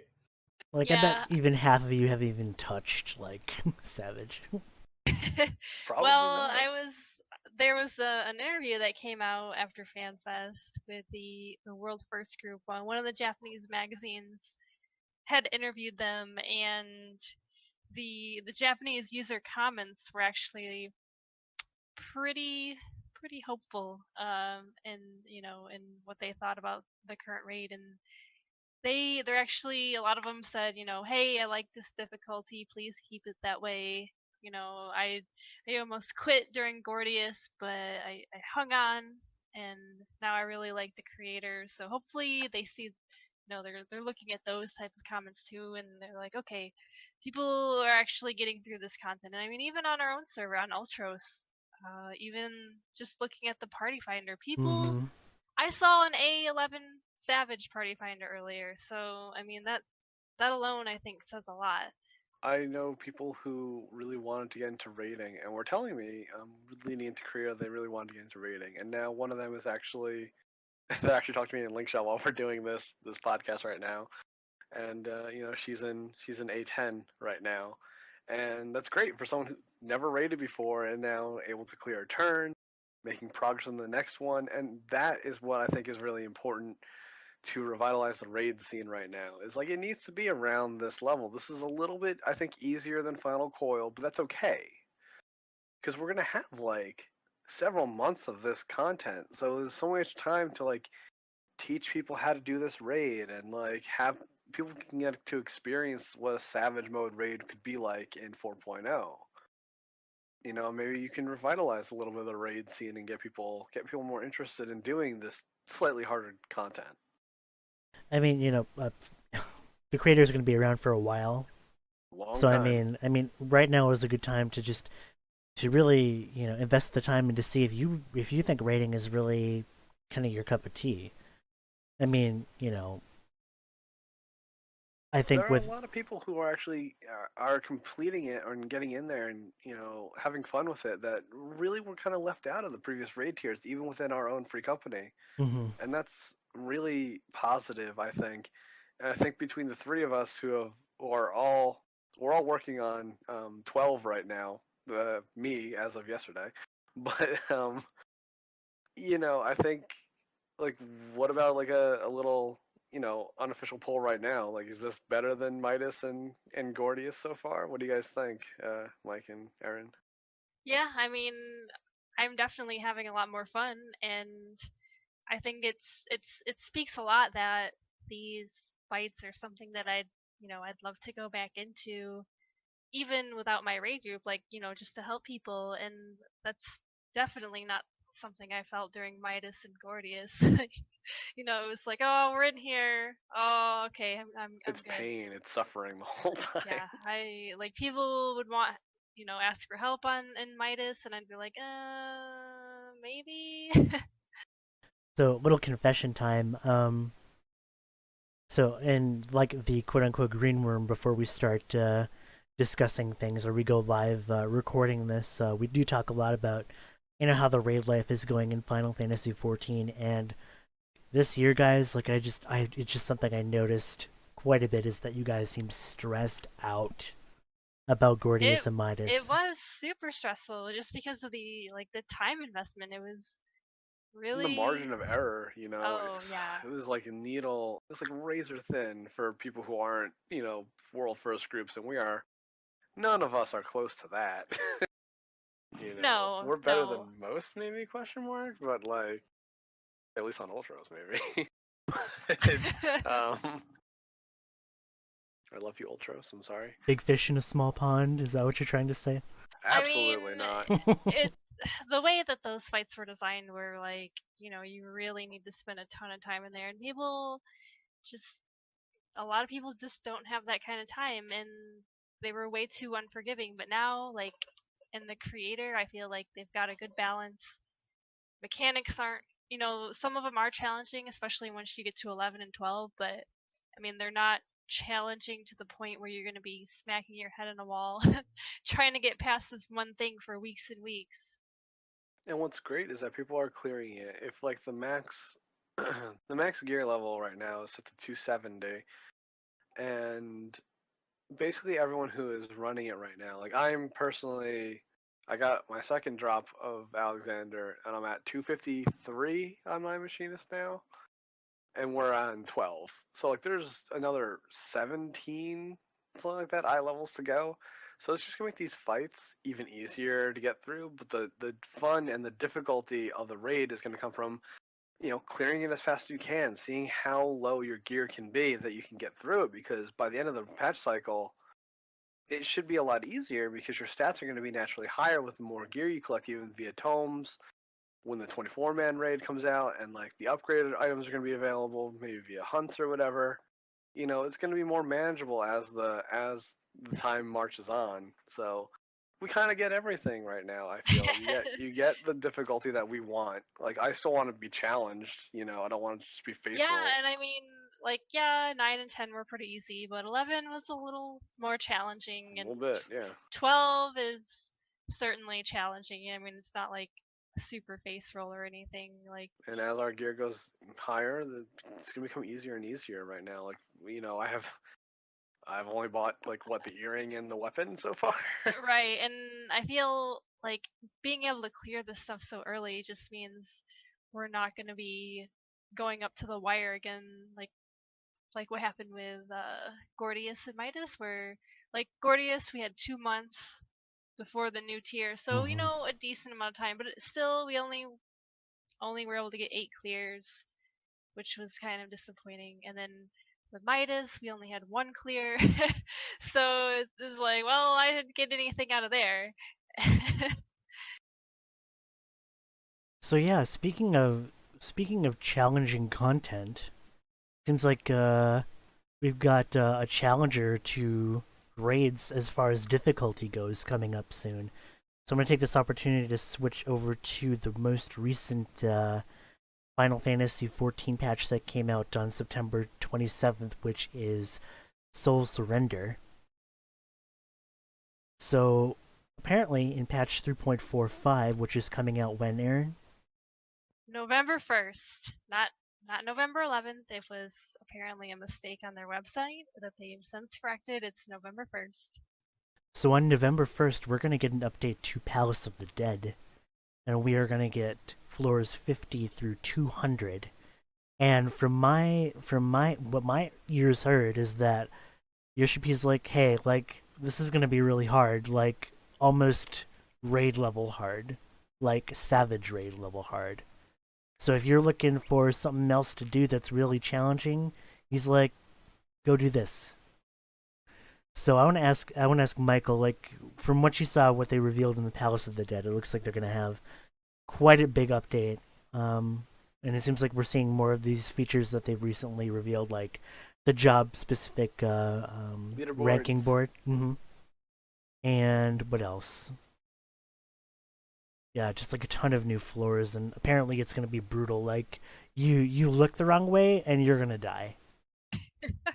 So, Michael, like, are you ready to get all the way to the bottom, to that extremely creepy bottom floor that they showed? Yeah. Well, they said the one floor that actually looked incredibly different from anything we've seen before, because the first few slides they showed just looked like the cave environments, just with like different colored crystals. And I was like, all right, this is whatever looking. Probably going to be harder enemies. But I was like, wait, the trailer showed some really different looking environments. And then they showed like almost like an environment out of Nier for the first one, like the cube hallway. Like there's cubes making up the walls with like faces on the cubes. And it was kind of misty. And then they showed like like an outdoor, very foggy, with a random bench by a tree. That bench. He was like, if you find this bench, be sure to sit down on it. Take a screenshot. Take a screenshot because you might not be back there. You made it sound like once you got to that part, like you said, like it's gonna be hard, and I get why it's gonna be hard. I don't see any of the enemies themselves actually being particularly difficult to overcome with a group of 4. Nothing. I don't think there's anything. Maybe the boss stuff, possibly, but the actual ads and the trash mobs, I don't see them being too problematic. What gets you in Palace of the Dead is the series of unfortunate events when someone is just like not looking. You don't have good situational awareness. You're fighting in like a corridor. You're fighting an enemy. Enemies come up from behind. You don't realize they like aggro to you. The tank tries to go and establish aggro on them. They step on a switch, the trap that spawns either more enemies or does damage to everyone. Those are the two worst ones, like the insta damage or spawning a bunch of enemies, especially ones that have one-shot abilities if you don't kill them fast enough, and or debilitating effects like the mimics when they do a 9-minute dot against you. That's the type of stuff that wipes people groups usually. Is just getting overwhelmed by too many ads attacking you at once, combined with trap effects and or the floor effects, those permanent floor effects that you can technically wipe away with a Pomander, but you sometimes don't have that, or sometimes you can't use one because you get the item disable one and you don't have an item cleansing Pomander. That's what I foresee being the problem. Is just groups that aren't cautious, group of 4 people who don't know the appropriate strategy for navigating the Palace of the Dead, which is never stay in the narrow corridors, always run along edges, never run through the middle of any room in the later ones. You always hug edges. You always pull an enemy to like an edge and stuff. You need to have like people. Usually, you need to have like your healer like looking out for other stuff incoming, calling it out. So I can see with pugs, it's probably gonna be with the pug groups. I think it might be challenging on the later floors. It might possibly get really ridiculously difficult if you can't communicate very well or everyone's on the same page. For very skilled groups, I'd be surprised. It would be a pleasant surprise if the stuff, just like the trash, is actually really hard. Like surviving a floor, not a boss encounter, but a floor is like genuinely like you will wipe on it multiple times before you figure it out. But that's the thing; these are all supposedly randomized. You can't like completely plan out a strategy. You just have to stick to some basic rules. So it'll be interesting. But soloing, I'm curious. If it's going to be that hard for a group, I don't think you're going to be able to solo all the way to the end. It doesn't seem likely, right? Because you're already level 60 by the time you hit floor like 40 something. So I Mhm. mean, I think it's going to be how the are you boss gonna be able battles. to do it? It'll be time. It'll be time factor. So time was the biggest enemy Right, yeah. for me soloing back in the first 50 floors before the buffs happened, before the first set of changes that happened at the beginning of 3.4. I just couldn't finish the last like set of floors because of time. But even if that's not the problem when you're soloing. I think it's gonna be the boss encounters, because one of them was really ridiculously challenging for healers. The floor 40 boss is like a freaking nightmare for healers. In the OG version, it was not very fun. And if they're gonna be harder than that, I don't see how you can survive and beat those and not drain too much time. But they did buff stuff in 3.4. Like, not only was soloing a lot easier after the 3.4 buffs, there wasn't as much grinding needed to hit the max level.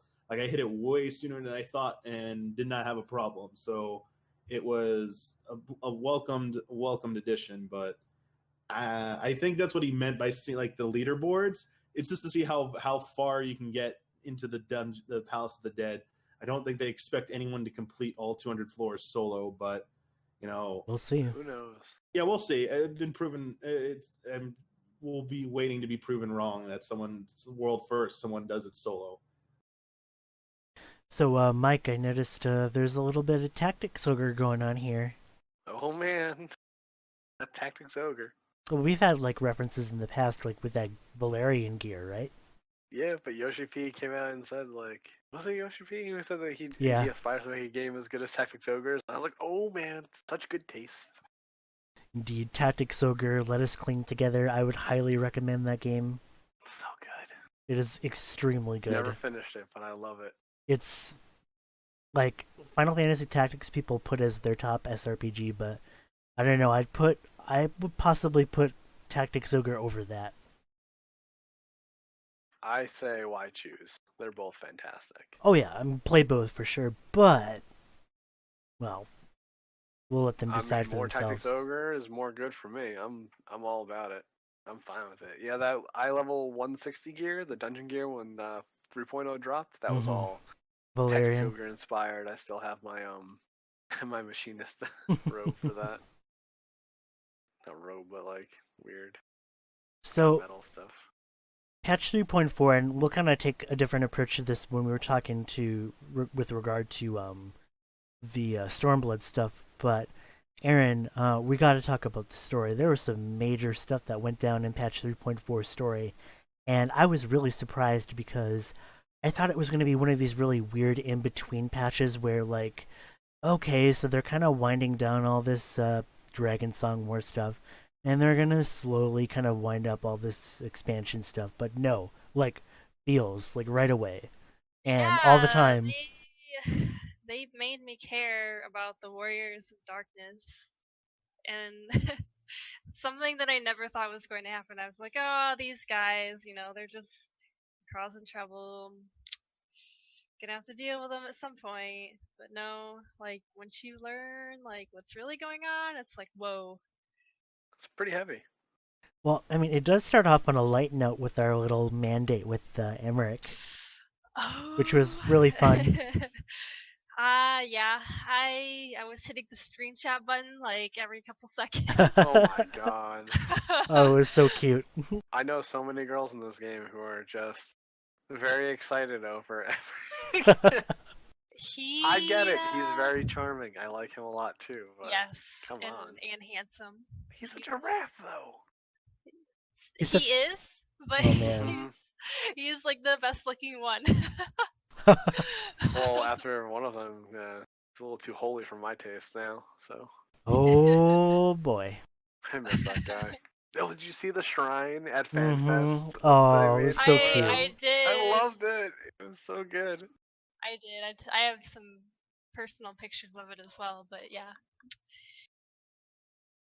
Oh man. That dinner scene though, like, it started playing and I was like, whoa.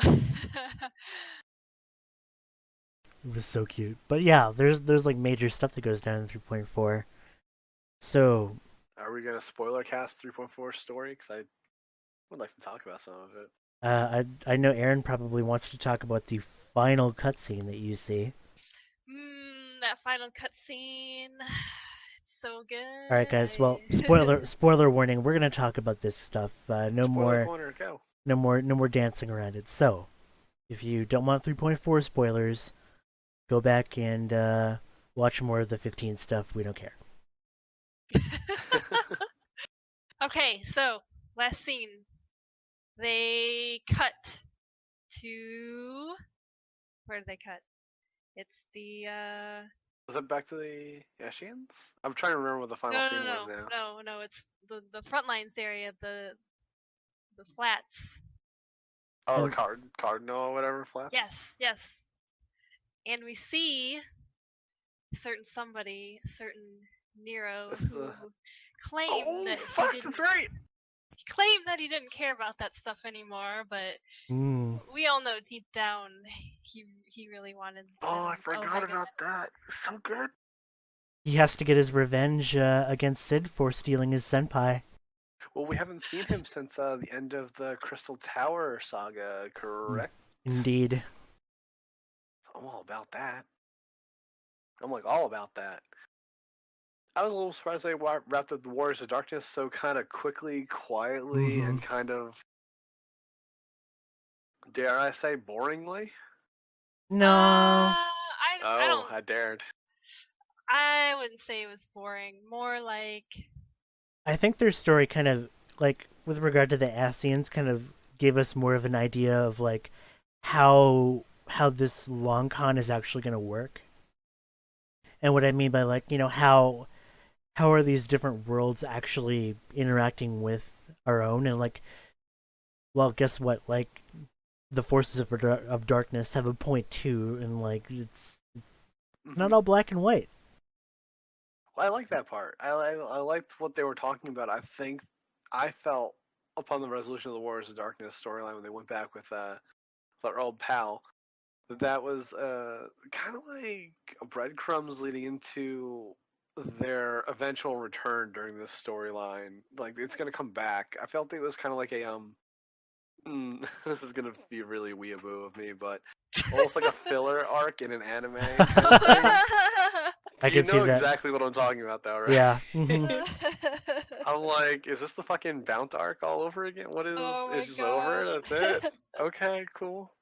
But like, maybe it'll come back again. Like, clearly reintroduced Minfilia. Ariandra's plan finally came to complete fruition, which I really liked that a lot. Like, it was pretty obvious that he had turned coat, but I didn't know he was still actually on the good guy's side. I really thought that he was going to be a bad guy, or he was working with the Asian. So Yeah, I because we liked had that tease at the end of Realm Reborn, right, and I was like, oh my God. he's a bad guy. And so like every time they like went back to him and was like, "You motherfucker! Like I know you're gonna fucking betray us." Yeah, I mean, even before the part where he reveals his intentions, like you see Alice, and she's like, "You." Oh my god. And Tony, in case you ever need more evidence as to why Alphanaud sucks and Alice is amazing, 3.4. That's all you need to see right now. Alice is clearly the superior Wonder Twin. She's back. Maybe she's a red mage. Oh, I don't know. You mean that sword and That her channeling sword! ether and like the red seam on her coat? Like, what could that be hinting? So yeah, she got a lot of screen time this time. I was surprised. Well, yeah, I mean, they kept her away for all of Heavensward. Basically, the entire story, almost, if you didn't do Binding Coil, you wouldn't, might not even remember who the heck she is. Or know who she is. I don't even know when she was introduced. But yeah, she's got quite a big story, or quite a big role in the patch story this time. I was surprised, like, and like the whole stuff with the kobolds and the cutscene where you sit with her after that whole event goes down. I thought was really cool. Oh, It was really touching, yeah. really sweet. in kind of a weird way, but in Justice for in Gabu. kind of a Justice for Gabu. That scene was Indeed. sad, actually. It was super sad. I really like that little kobold. He has to join our Like, little party. we got to, the part with Titan and, his parents, unfortunately, were Mm-hmm. sacrificed, and then you're like, what? Oh, no, no. What I liked also is that he didn't really just bounce back from it and just like happy-go-lucky, or just like things are gonna be okay. He's like, no, I'm fucking depressed as shit now. Traumatized. Oh my goodness. Like, it was good. I didn't really care for this little tiny little rat in a cage mask. I don't even know. I love the kobolds though. I really do. That's what I really like about this game, though. Is like it makes you care about the most unsuspecting characters. I agree. And I think the Beast Tribe quests were a really good job of like making you care about like almost everything that's going on in Eorzea, like from the Sahagin to the kobold to like all these. Maybe Mhm. not the sylphs. No, I don't like the sylphs. Fuck those But pumpkins. everything else is okay. Ugh. Those pumpkins. Mm-hmm. Well, the good news is you can do those quests now, and they, it's not bad. Super easy. So, did you guys know that you can actually go see Bowser's Wall by going to the East Shroud and going way up into the northwest or northeast? I have to go check it out. I haven't gone there yet. It's been there all along, but yeah, you can actually see like that. There it is, guys. Like that's where we're gonna ingress into Alamigo and beyond. Oh man. So yeah, like they did a good lead-in also to the Alamigo story with Ida and all that. I thought that yeah, was really, really interesting. I finally can say her name now. She's yeah. definitely Lady in Red. Come on, guys. Okay. So people think she's the lady in red, but the reason I don't think she is that you can't see her Scion tattoo. Scion tattoo. Yeah. So well, I don't know. We'll see. Like maybe it could be like Aaron said before, and they're just hiding it to, I'm buying into Aaron's theory. Yes. I don't know. That is Well, my theory. well, they Stick didn't. to it. I don't know. We'll see. I would be on your side, Tony, where it's not her, but like See, I all want the it to be her. 3.4 stuff though, it's I just feel like like they that were whole really. story. They're so pushing it. They really are. Yeah, I mean, they're like, you're so important. And, You're so important. You're so important. Hey, look at all this hidden stuff. Look how great you are, Ida. She's like, oh yeah, I am. Sorry, I guess I didn't tell you guys. I mean, we know her father was part of the resistance too. Mm-hmm. I'm just wondering, like, wait, maybe what if her dad was like part of the King Manfred bloodline? Guy? The guy? That would make her almost like, I don't know, Royalty? princess, monk, Princess? or something like that. And the way that Weird. like Papalymo kind of hovers over her like she's some sort of royalty or Yeah, I mean, he was acting really sketchy. I almost want to this believe. guy. I want to believe like he's her tutor or something like that, or like I'm her. also interested to see what Papalimo's story is gonna do now. Yeah, we've rarely heard anything from him. Like, I'm really interested because like it seems like all the spotlight was on like Thancred and Yashtola and Urianger and Minfilia, and it's like we really have never gotten to know these two. So I'm really excited. He's always been my favorite for some reason. Probably because just the mask is like really cool. Maybe it was that Ultimate Fight Final Fantasy 15 or 14 video. That's pretty good too. But she's always been kind of like she's a little ditzy, but she's fun, right? Fun. Yeah. And she got to kick some ass at the end of 2.x. Mm-hmm. Thought that was pretty cool. You get to see a little bit of her untapped monk potential. Indeed. Like? Was he talking? Oh, never mind. But yeah, like she. I don't know if she's the lady in red though. We'll see. Well, we're gonna find out something at 3.5. But I also want to talk about the Griffin because he comes across a certain item or items that have. All right, so that guy. I'm super pumped. I love it. Well, so I'm disappointed in that he's definitely not Gaius like we thought. Who? Whatever. Who do you think he is? Do you think he is Ilberd? Because I could see that. I could I hope see he's a new that. character. I could see him being a new character, but I actually kind of laughed when he was given the Nidhogg eyes because like it happened so soon after we supposedly got rid of him. Like, oh, we're throwing him off the bridge, and here they are again. And they're back. Yes.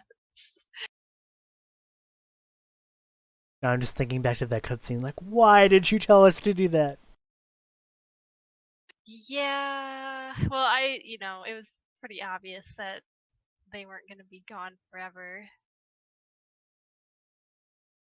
But yeah, geez, like, I got some real Avatar, The Last Airbender vibes from the whole Griffin part, so I absolutely fell in love with it instantly. oh yeah? Who do you think the Griffin is? Or do you have any guess, or... I think I'm hoping he's just a new character that we're going to be introduced to for the 4.0 storyline. As something like an antagonistic type person, because what they did say storyline wise for 4.0 was that there's a whole generation of Alamegans who've grown up under Imperial rule, and it's all they know, so they're okay with it. They don't think that they're really that their home was taken away from them. So, like, it's interesting to have these conflicting ideas. So, I'm hoping the Griffin is a guy who's gonna survive the 3.x storyline and go with us into 4.0. That's might be a little bit too far thinking, but that's what I hope. Yeah, I mean, like, and I want to touch on this too because I totally forgot about it and I really want to mention it. But when they were talking about Stormblood and how they're going to do the story this time, they brought up like, so in Heavensward we had a real sense of journeying with comrades, journeying with friends, and the sense that things weren't always black and white. Like in Ishgard, like after the events of 3.0, like you defeat King Thornton, but in the king's place there's all of this strife that continues. Like, yeah, you've exposed this horrible lie that our kingdom has been dealing with for hundreds of years, and that really affects people. Like, then people start to lose faith in their ruling bodies, lose faith in their identity, and then there's a lot of strife that ends up happening in Ishgard over that, and that's what we would deal with over in the patches. And I always thought, like, well, we defeated the big bad, like, everything should be honky dory then after that. It looks like that's not the case, and what I see in Stormblood now is that we have possibly two opposing figures within the resistance, one being the Lady in Red, being someone that maybe like the Warrior of Light would be drawn to, that's maybe more moralistic in a maybe non evilish kind of way. But then you have like someone like the Griffin who is now come into a great power that could be used to, I don't know, wreak a lot of destruction on the Empire's forces, which are also composed of Alamegan citizens who probably feel that, hey, like maybe the Empire isn't that bad, or for better or worse. So I mean, it's not going to be black and white, and I'm really Heavensward gave me a lot of hope because Heavensward, not only do I think that they really hit a high point within how they've constructed like the patches and the writing within the game itself, but I think it's almost for me like a new high point in the series for storytelling. And that's not hyperbole. That's like, I really look forward to this story and the new patches. I feel like this is the kind of story that I really want Final Fantasy to be, is something that has characters that I can get behind and has interesting lore to build around them, and not just interesting lore to build around characters that I don't care about or just, muse on, basically Final Fantasy 13. So for me, like that was extremely important for them to point out. Like, they're taking everything I thought, they're taking the approach that I really, really, really thought was great in Heavensward, and I thought really lent itself to a potent story, and just they're going from there. So I'm extremely encouraged by that. Yeah, I mean, if there's one thing I'm not really too worried about with this game is the story. I feel like they've definitely proven themselves and they continue to prove themselves, and there's definitely a lot to look forward to on that front. I also agree that I look forward to the story patches and like Also, it took me a while to get through 3.4 story just because I was so busy with everything, and people told me that 3.4 was kind of a letdown in the story. And if that's a Really? letdown, then that's pretty impressive because I thought it was still really solid. It wasn't Yeah. the most exciting story patch we've had so far, and you can argue the Warrior Darkness fights are kind of anticlimactic in a way, but it's still so solid. It's still so good that if this is like a lower point of the 3.x saga, it's still pretty damn high, I think. So Yeah. that's my takeaway from 3.4, where I kind of agree. It's not like the most exciting they've put together, but it's still like it's so good at the same time and just so enjoyable. Hmm. So Yeah, that's I don't interesting know. that you got that feedback. Like, I mean, I thought like a lot of people I said like I explained like I thought like this was gonna be kind of like a weird kind of in between patch, and maybe that's still true. But to me, I still really felt like what's being set up here is still really compelling. Even if maybe the Warriors of Darkness thing kind of resolved itself maybe quicker than I had expected, I felt that was okay rather than dragging it out over who God knows how many patches. Like I just definitely agree. yeah.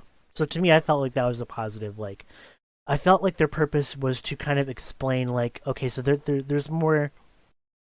I thought it was to explain like what the Sundering was about.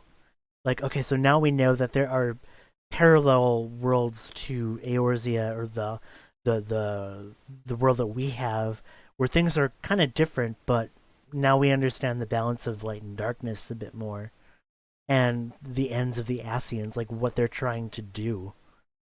So I mean, I felt like that it shed a lot of light on like what this world is about and what this how this world is built, and I feel like that I think it's more along the lines of like what the long con, like the story for the long run's gonna be like, you Hmm. know.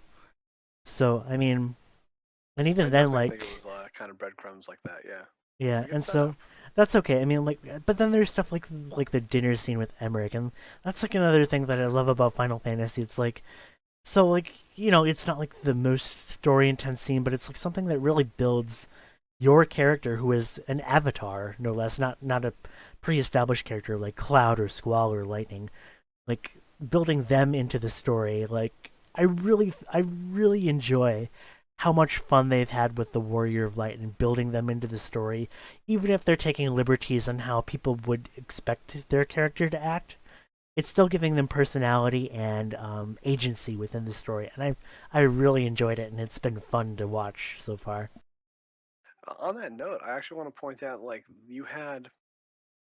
I don't remember the dinner date too well, but I think there was at least one or two moments where you had a choice of three things to say. Uh huh. I think there were two options. And then at the end of the patch, you also had a choice of a couple things to say. And I thought it was actually really interesting that like all the options are kind of interesting in building a different character and different flavor, even if they don't matter if they're Yeah. Mass Effect Hmm. choices in the end. Which It's is okay. still I mean, like, interesting because you can still role play kind of a little bit with it, right? like Yeah. who you want to be and what you would think, what you really feel about the situation, and they would react to it. And it's kind of interesting. Yeah, totally for sure. I mean, like we live in a time now. I feel like where a lot of Western style RPGs like they oversell choice a lot, like dialogue choices, where every choice you have to make is gonna impact something, and why can't it just be like a fun little divergent dialogue choice? And that's kind of what they're doing here, and that's okay because like at the end of the day, like they talked a little bit about like having to diverge this story. Like if you wanted to like heal a character that's dying, it's like no, like if a character's gonna die, they're gonna die, and that's what Yoshida said. Like you can't start like diverging the story just because you roll a healer. I mean, obviously there's gonna be some dissonance between the story they want to tell and like maybe your battle prowess. I mean, like there's always gonna be that. Like it's gotta be. I mean, there's the game side of this stuff and there's the story side, and like they've done a pretty good job of trying to marry all of that together. But at the end of the day, like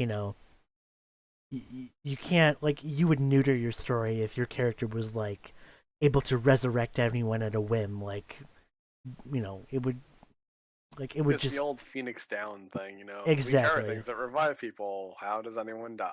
Like, just use a Phoenix Down on Aerith. It's like, well, you know, But life doesn't really work that way. Come on. yeah, I mean, like I mean, technically, you could say like HP reaching 0 just means you're knocked out. Yeah, it's incapacitated versus actually it's dead. Death. yeah. Well, don't tell that to Horshapan. Well, he's fucking dead as shit, man. Yep, Wow. Ripperoni, like Gaius. I visit his grave all the time. No, And say no, whatever I I want. refuse to believe. Yoshi P told me to have hope. Oh man, I think about- he's just leading you on.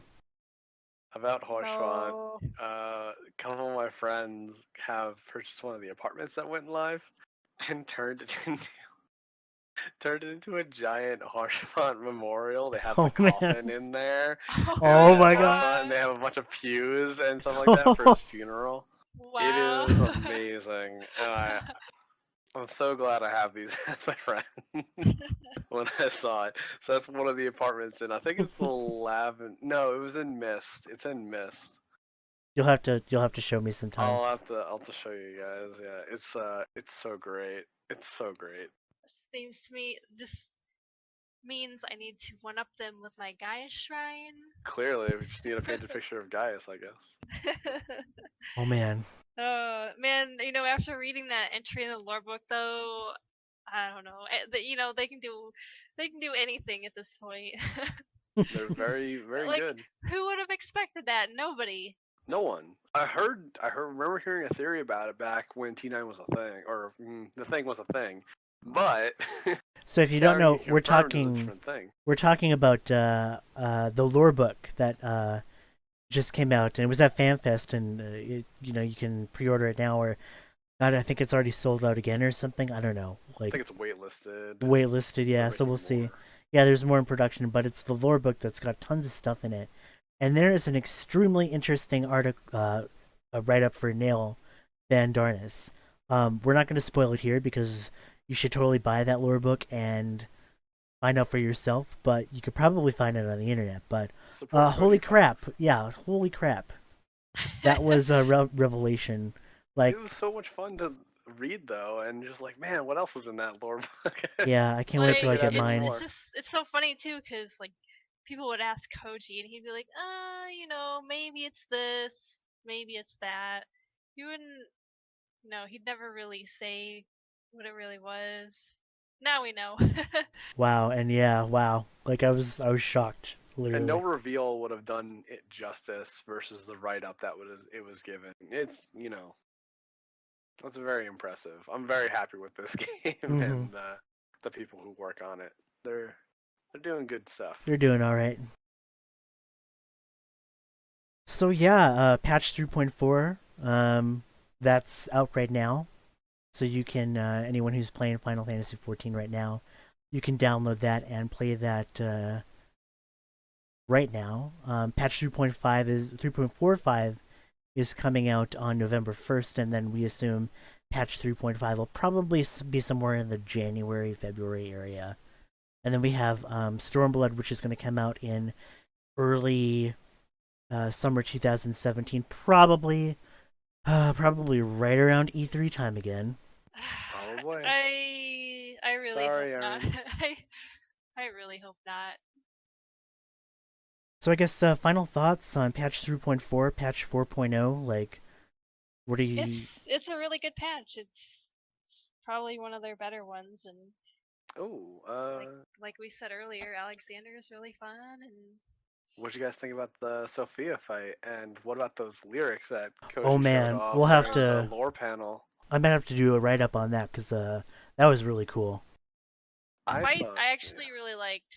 The fight's really fun. The music's really good. Definitely one of the better primals. Seems like this Mr. Ozma guy who we were introduced to, I think, for the first time at this fan fest. He's their new battle director or whatever. Mm-hmm. He's doing a good job because apparently he did that fight, he did the Ozma fight, and he did something else. Did he do Leviathan? I think so. Yeah. He likes knocking people off of platforms. yeah. But yeah, those lyrics, like when he revealed the whole thing, I was like, oh, and then he started explaining them, and I was like, oh man, this is so depressing. Yeah. I also love the way he talked about how he came up with these lyrics. Where like, Koji Fox is a guy I would love to just sit down and have a beer with. My God, this guy is Mhm. he has to be like one of the coolest people. And the way that he talked about it here is like, on his commute, like, Soken was just like, hey, we need to record this like tomorrow. Think up lyrics, and he just kind of like spent the next like night basically just coming up with this crazy deep and really probably one of the better songs he's penned. I think it's Wasn't he like really on the really train? He was amazing. like, "Who?" And some like Japanese business guy was like, "Who is this gaijin?" Like on the train, being all crazy. Humming, Trying, he was yeah. like humming to himself and stuff. He Oh tells man. stories so well. What a guy. Yeah, I mean, props to that. Like, and they have an entire team too of people who are writing this stuff, and it's just. And then we also have to talk about Banri Oda, who is the world lore Oh yeah, of creator, course. and he is like he is the source, the lore source of everything. So Yeah, It and all I flows think from him. the most interesting part about him is he and Koji actually, they work together. So a lot of what we see in the English is, it's not just stuff that they make up. yeah, there's a lot of people that point out like discrepancies between like the Japanese and English script, and I think what people have to realize is that the Japanese script, like that's not like the master copy that the English version derives from. Like the English version, that's written by people who are actually working with the team, and there's actually a lot of stuff that doesn't make it into the Japanese script that makes it into the English script because of the language barrier and stuff that you can't really convey very well in Japanese.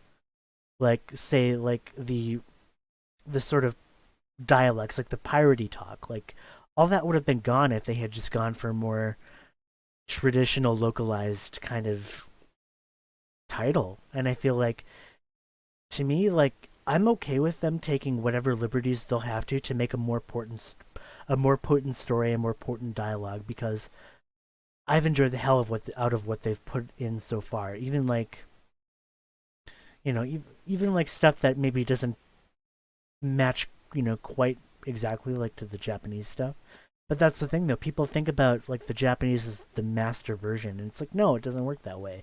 Like these scripts are developed hand in hand, and not like like the Japanese script doesn't come out and then the English version is derived off of that. They are done at the same time, and often For different audiences too. right. And So the people who are doing the English localization are writing parts of the story and are simultaneously making up parts of this world. So it's not something that's like a typical Final Fantasy, like that's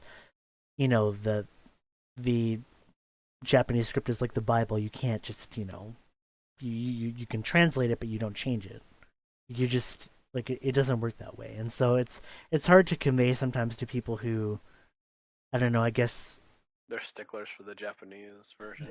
but it yeah, and like it's just I don't know. I would rather take what they're doing right now, 10, a million, a billion, infinity times over just a standard Japanese localization where they're just transliterating the Japanese script. Like, no thanks. I'll take something with actual personality. That's true. That's the biggest thing. Is like there is a lot of personality in the English localization, and the team's done a hell of a job. I hope it's just as good as in other languages too. You know. And I'll be honest, this game is setting a standard for localization for not just this series, but I feel like Japanese RPGs in general. Like, I mean, not, and it's true. Like, not every game is going to have the luxury of the English localization staff being able to work in that Tokyo office right next to the people who are designing this content. But I don't know, maybe there's something that can be done to like I don't know, maybe for Square's other portfolio that maybe this could be used as like something that could be like a building block for localizations to come. So I don't know, we'll see. Basically, we really like Final Fantasy 14. Yeah, Go play it. yeah, you should play it. And if you do it right now, if you actually buy the game right now, and I believe it's on sale yet again. I feel like it's always on sale a sale. lot, which Yeah. it's not necessarily a bad thing because I always see people complain about the sub fee, but I mean, if you get the game for $10, get 30 days for free, I mean, and that's then enough after time to that, see if you like it or not. So, right, exactly. I mean, you can do the whole story in that amount of time if you really focus on it. Michael, are you ready for Savage Ozma? I will not complain about how hard it is, just like they told us not to. Did they really say that? See, Yeah, the Yoshi P like stepped in near the end of the discussion. He goes, "I want to say that if we do this, we can't complain about how hard it is." oh, see, so Mm-hmm. here is my story about the what was it, the developer panel that was all during. Mhm. Yep. Okay, so I was in the merchandise line during that panel, and while I could see, that they were showing Ozma, and I could hear little bits and pieces of it, it was like where they had the line. It was really bad because we couldn't really hear much of anything, and we were in that line for about 6 hours. Oh, So wow. That's a long ass time. yeah, It's basically one whole time there, one whole day. yeah, we spent like the whole day in the merch line. Wow. Hmm. So I guess they were having some problems again this year with how the merch line went. Like basically they didn't. Okay, so the first thing that happened was they let people line up for it for the keynote. So when Yoshida was speaking, like a whole bunch of people were lined up around the room waiting to get into this merch line that didn't even open until like 12 o'clock that day. Uh, so it was already kind of crazy by then. And then after the keynote, people started getting into that line, and it wrapped like around some of the other areas, like the battle challenge area and some of the activities area, and people couldn't tell where the end of this line was. So that was a mess, and it's like 3 hours in. Somebody was saying that they capped the line, but there was really like there was no staff saying where they capped the line, and no real communication actually. So Hmm. yeah, I don't know what happened. I don't feel like they were prepared for the demand that went down with the merchandise booth. Um, Thankfully for day 2, they started handing out tickets. You could go line up at 7 in the morning and get a ticket, and the ticket would say, "Hey, come back at 1 o'clock, come back at 2 o'clock," and then people could buy their stuff. They should have had that on the first day. I don't know why they didn't, even though they assured me that the merchandise line was going to be a lot better this year. People who had gone for the first fan fest were actually telling me that the first day was actually worse. So hopefully, they learned a lot, and yeah, hopefully next fan fest that doesn't happen again, because obviously spending a lot of money to go out there. I don't want to be sitting in a line for 6 hours when I could be doing other things. And so on the second day, it was basically okay. Gonna try and get in everything that I can, and hopefully I can get everything done, which we did, but it was super last minute. But again, it's like, well, kind of wasted my whole first day just waiting in line. Mm-hmm. Yeah, God, what a bummer. Well, hopefully, by next time, I think I remember saying this last time too. Like, hopefully, by the time that we have our next fan fest, that they'll be able to figure out how to get this kind of squared away. So, Yeah, I mean, I feel like I really hope they do, because the rest of it I enjoy. There was a couple other things that I wish would have been a little better. Like they didn't have any battle challenge T-shirts this time, which was pretty oh, disappointing. really? Yeah, like Mhm. they I heard had about that. they had Proto Ultima as the fight, and the fight's pretty cool, but you beat it, and you got That's it. Hmm. yeah. Well, they had this live quest thing you could do, and so you got 2 stamps for beating Ultima, and the prizes for completing this little booklet was you got some triple triad cards, and if you did everything in the book at the end, you got this letter from Hildebrand. Did you get your letter from Hildebrand? I sure did. Nice. But I mean, you know, the previous fan fest they had the Odin shirts, so you know, not having something like that was kind of disappointing. Well, we This got. letter shirt looks cool. So It does, yeah. I like that one. I actually have a Titan one, but that's Nice. all. Yeah, I mean the other stuff, I really like the panels. The lore panel was really good. And How about the concert? oh my gosh, the concerts were amazing. The piano one was actually probably my favorite. Just they had because Susan. answers. They yes, they had Susan Calloway there. And she did Answers and Dragon Song, and Erin then cried. yes, that definitely did happen. Well, that will do it for today's episode. I want to thank Aaron, Michael, and Mike for joining me for another episode.